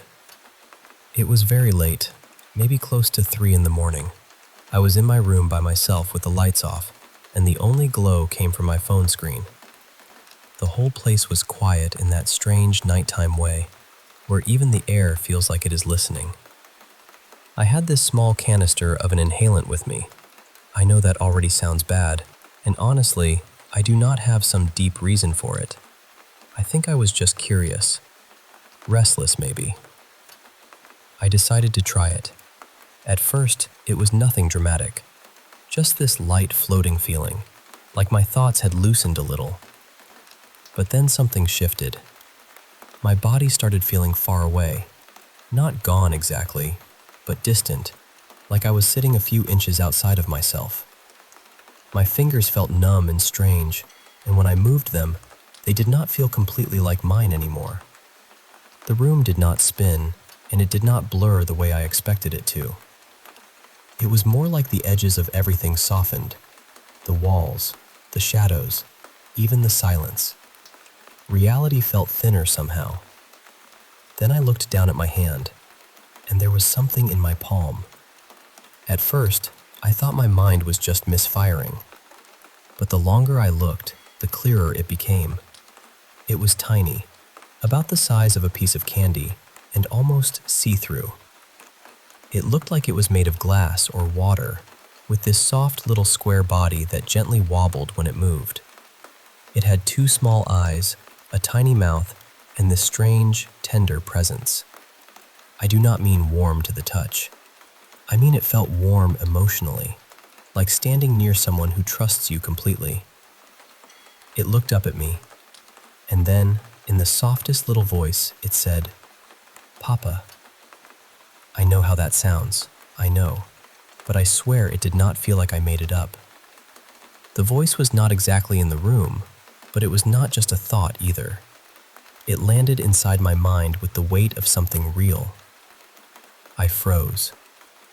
The little thing shifted in my hand, almost like it was shy or uncomfortable. It wiggled a little, the way a small child does when they are trying to stay still but cannot. For some reason, that detail has stayed with me the most. It made it feel alive. Not like a random image, not like a dream. It felt like it was there with me. And the strangest part is that I was not afraid. I felt responsible for it. I felt like I needed to keep it safe, like it had chosen me for those few seconds. Maybe it was only seconds. Maybe it was longer. I honestly lost track of time. Everything else disappeared.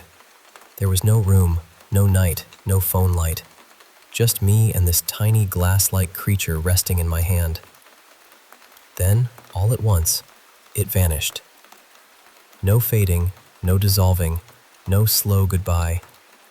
It was just gone. The second it disappeared, everything came rushing back. My body felt heavy again. The room felt solid.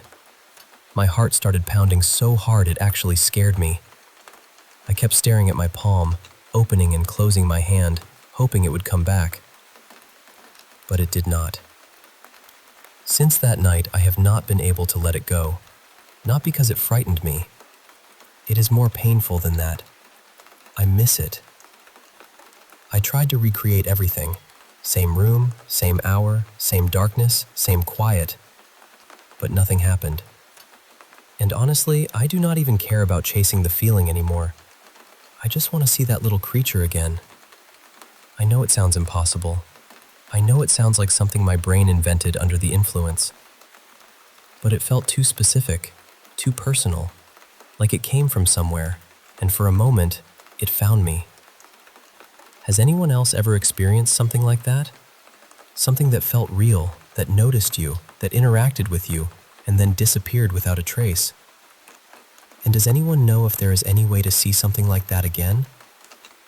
Because I miss him. And some part of me still feels like he is out there somewhere.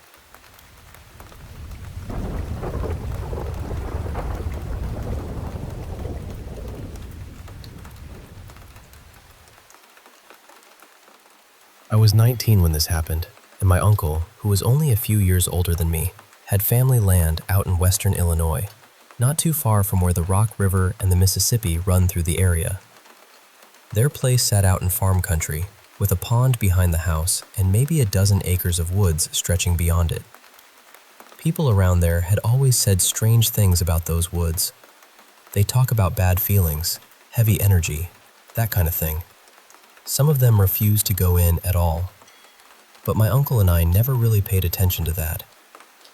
In the summer of 2020, when everything had shut down, we decided to build a little shelter near the pond, right on the edge of the trees.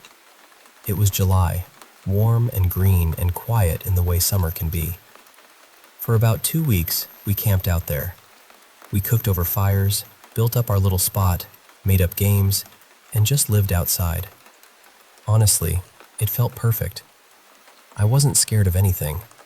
I'd spent enough time outdoors to know the usual sounds, the frogs, the birds, the insects, the animals moving around.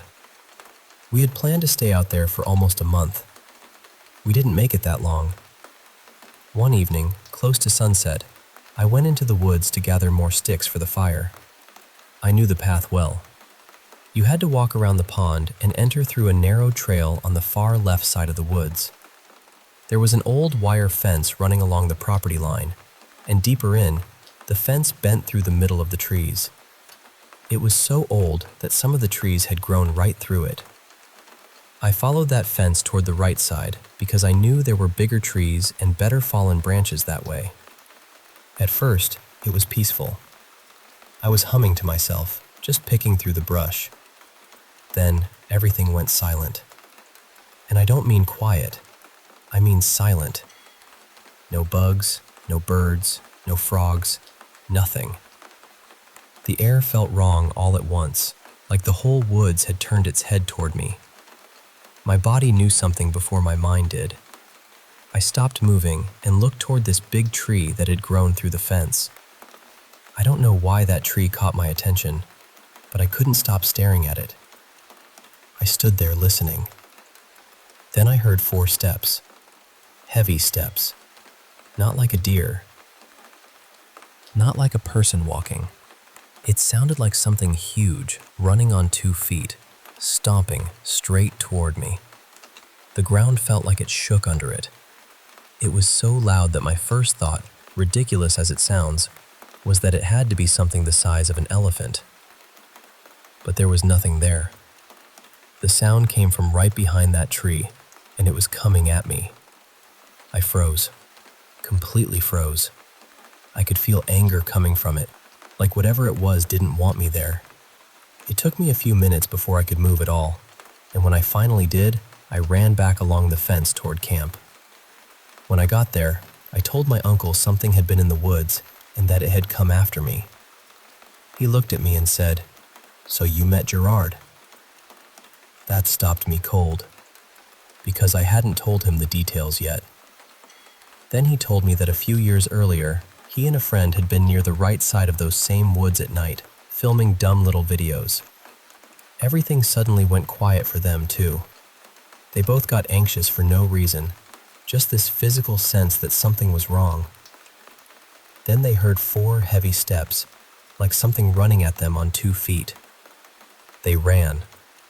He said it sounded close enough to touch them.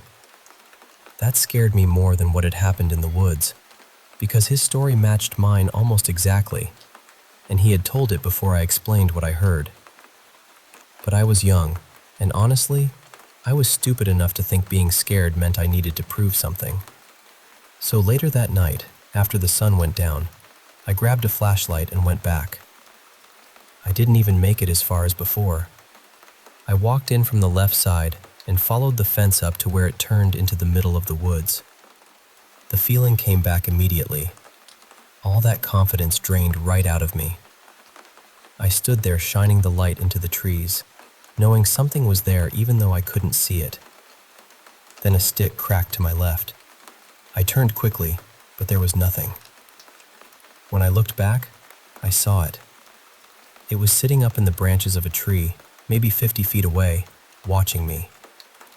At first I wanted to tell myself it was an owl, but I know what owls look like. I'd seen plenty out there. This wasn't that.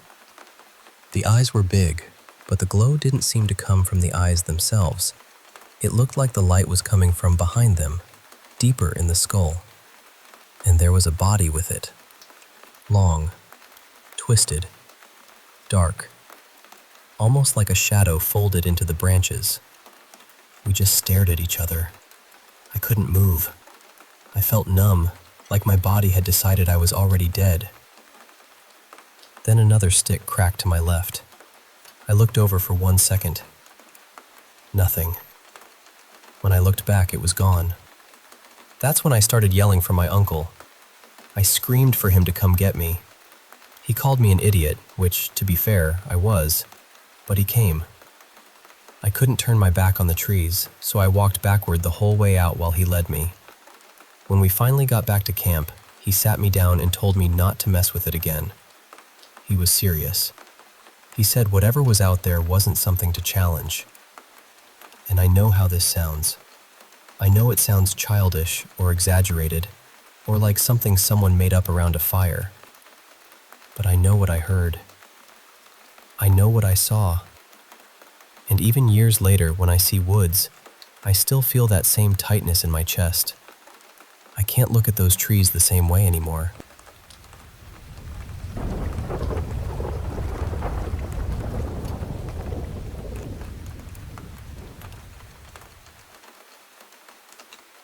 When I was 16, I went through a medical emergency that changed my life in a way nobody saw coming. In just a few hours, I lost my sight completely and permanently in both eyes.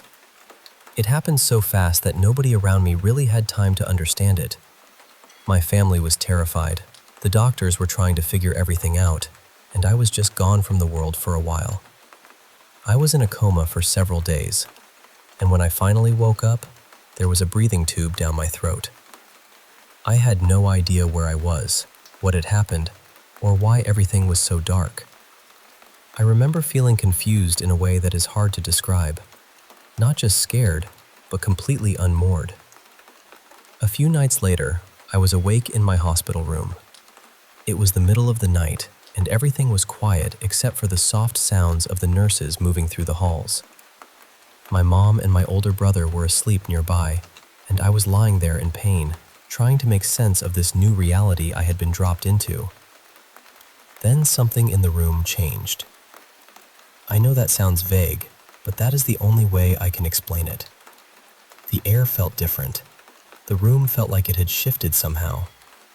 It was strange, and honestly a little unsettling at first, but at the same time, there was this deep calm in it. I was on a lot of medication, so I have thought about that many times. I have asked myself if maybe my mind was playing tricks on me, but I really do not believe that was it. I was awake. I was aware. I knew where I was. I could understand what was happening around me. After so much noise and fear and pain, everything suddenly felt still. I softly said, "Hello?"